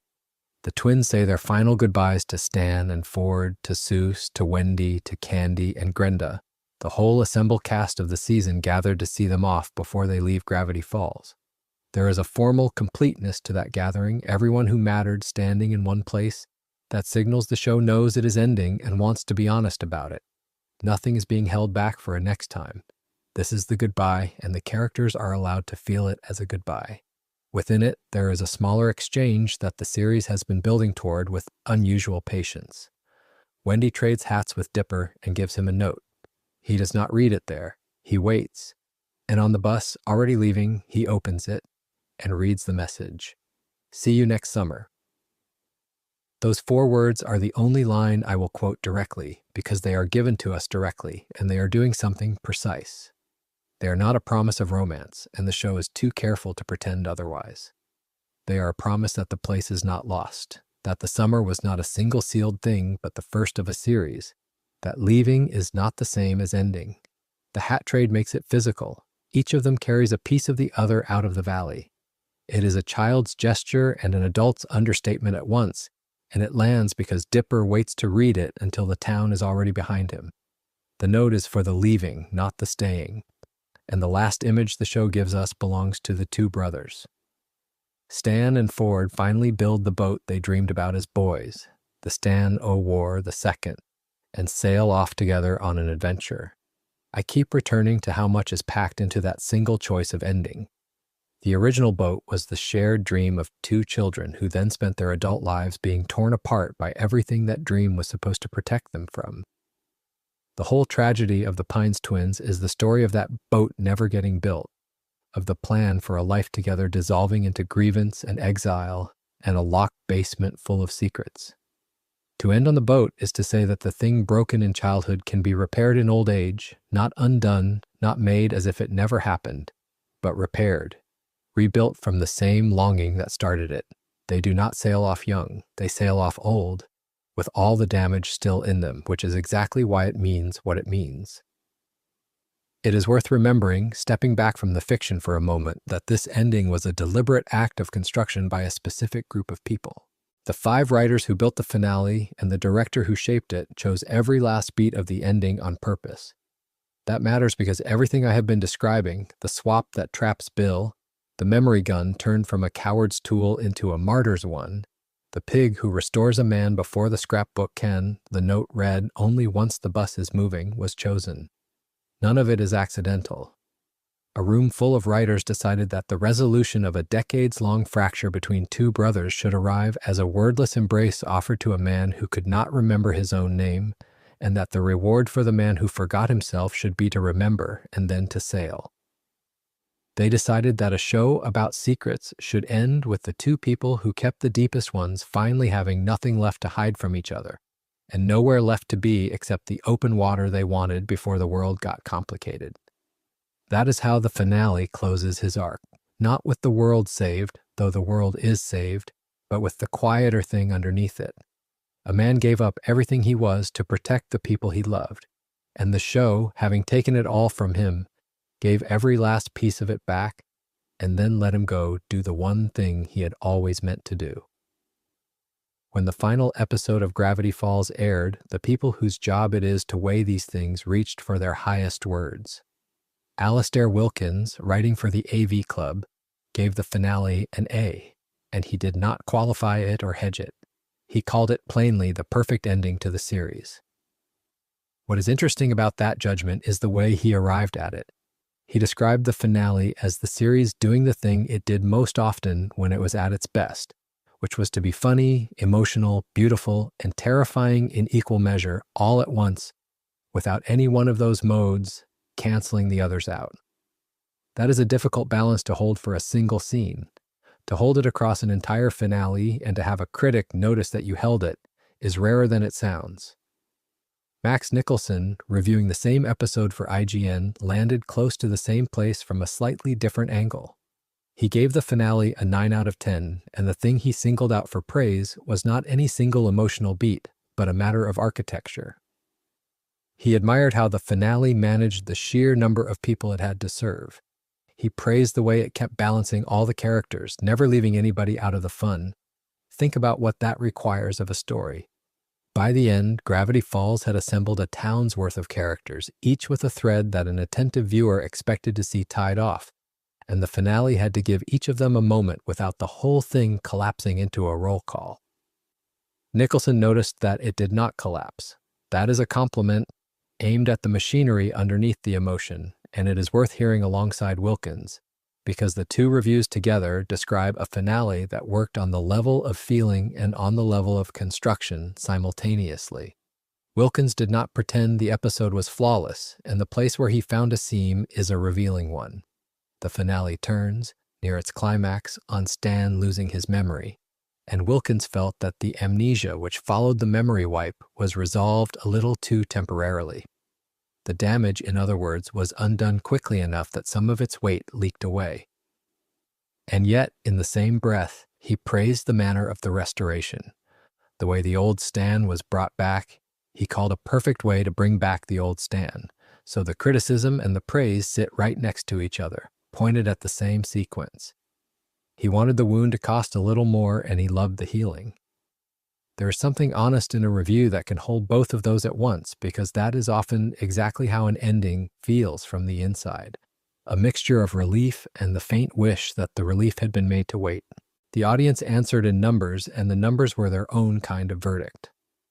On its premiere on Disney XD, the finale drew an average of 2.47 million household viewers, along with a rating of 0.51 in the 18 to 49 demographic.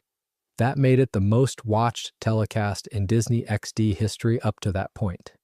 And the record it broke is a detail that rewards a moment of attention, because the previous holder was the very episode that had finally explained who the two old men in the shack really were to each other. So the top-rated hour in the channel's history was overtaken by another hour built around the same two brothers. The audience, without being told to, kept returning most eagerly to the story of Stan and his family. Whatever else Gravity Falls was about, the ratings suggest that this was the engine people came back for. Not every reaction arrived in the cool vocabulary of scores and share figures. A review from Disney Examiner went straight to the heart of what the episode had done to its viewers, and it did not reach for restraint. It named Stan's sacrifice the most poignant event of the entire finale, and going further, called it Grunkle Stan's greatest moment. By the reviewer's account, that was the scene, the moment when Stan lets Bill erase his mind to protect his family, that hit hardest of all. Set that response beside Wilkins' small reservation about the amnesia feeling too temporary, and you can see the whole spectrum of how a single choice can be received. For one critic, the erasure resolved a touch too easily. For another, it was the emotional summit of everything the series had built, the point at which analysis gives way and you simply feel the loss. Both are true accounts of watching the same minutes of television. That is usually the sign of a scene doing real work, that it can be measured and still overwhelm the person measuring it. What makes Stan's ending stranger and more moving is what its author has said about living with it. Alex Hirsch explained in an interview that he wrote the series finale about a year before it aired, and because animation is slow, the making of a thing lagging so far behind the finishing of its writing, he was, in his phrase, emotionally dealing with this conclusion a year before the audience was. Hold that in mind for a moment. While viewers were still somewhere in the middle of the second season, not yet suspecting how it would end, the man who invented these characters had already grieved them, already written the goodbye and sat with it, and then had to wait a full year for everyone else to catch up to the feeling he had finished having. There is a loneliness built into that. The loneliness of knowing the ending of a story you are still, publicly, in the middle of telling. Hirsch has also been clear about a choice that could easily have gone the other way, and his reasoning is quietly instructive. It was never the plan, he said, for Stan to permanently lose his memory. He wanted, by the end of the story, to see Grunkle Stan as himself, fully intact. In his words, not a damaged version of himself, not a lost version of himself. And the reason he gave for that is not the one you might expect. A permanent memory wipe, he explained, would not really have punished Stan.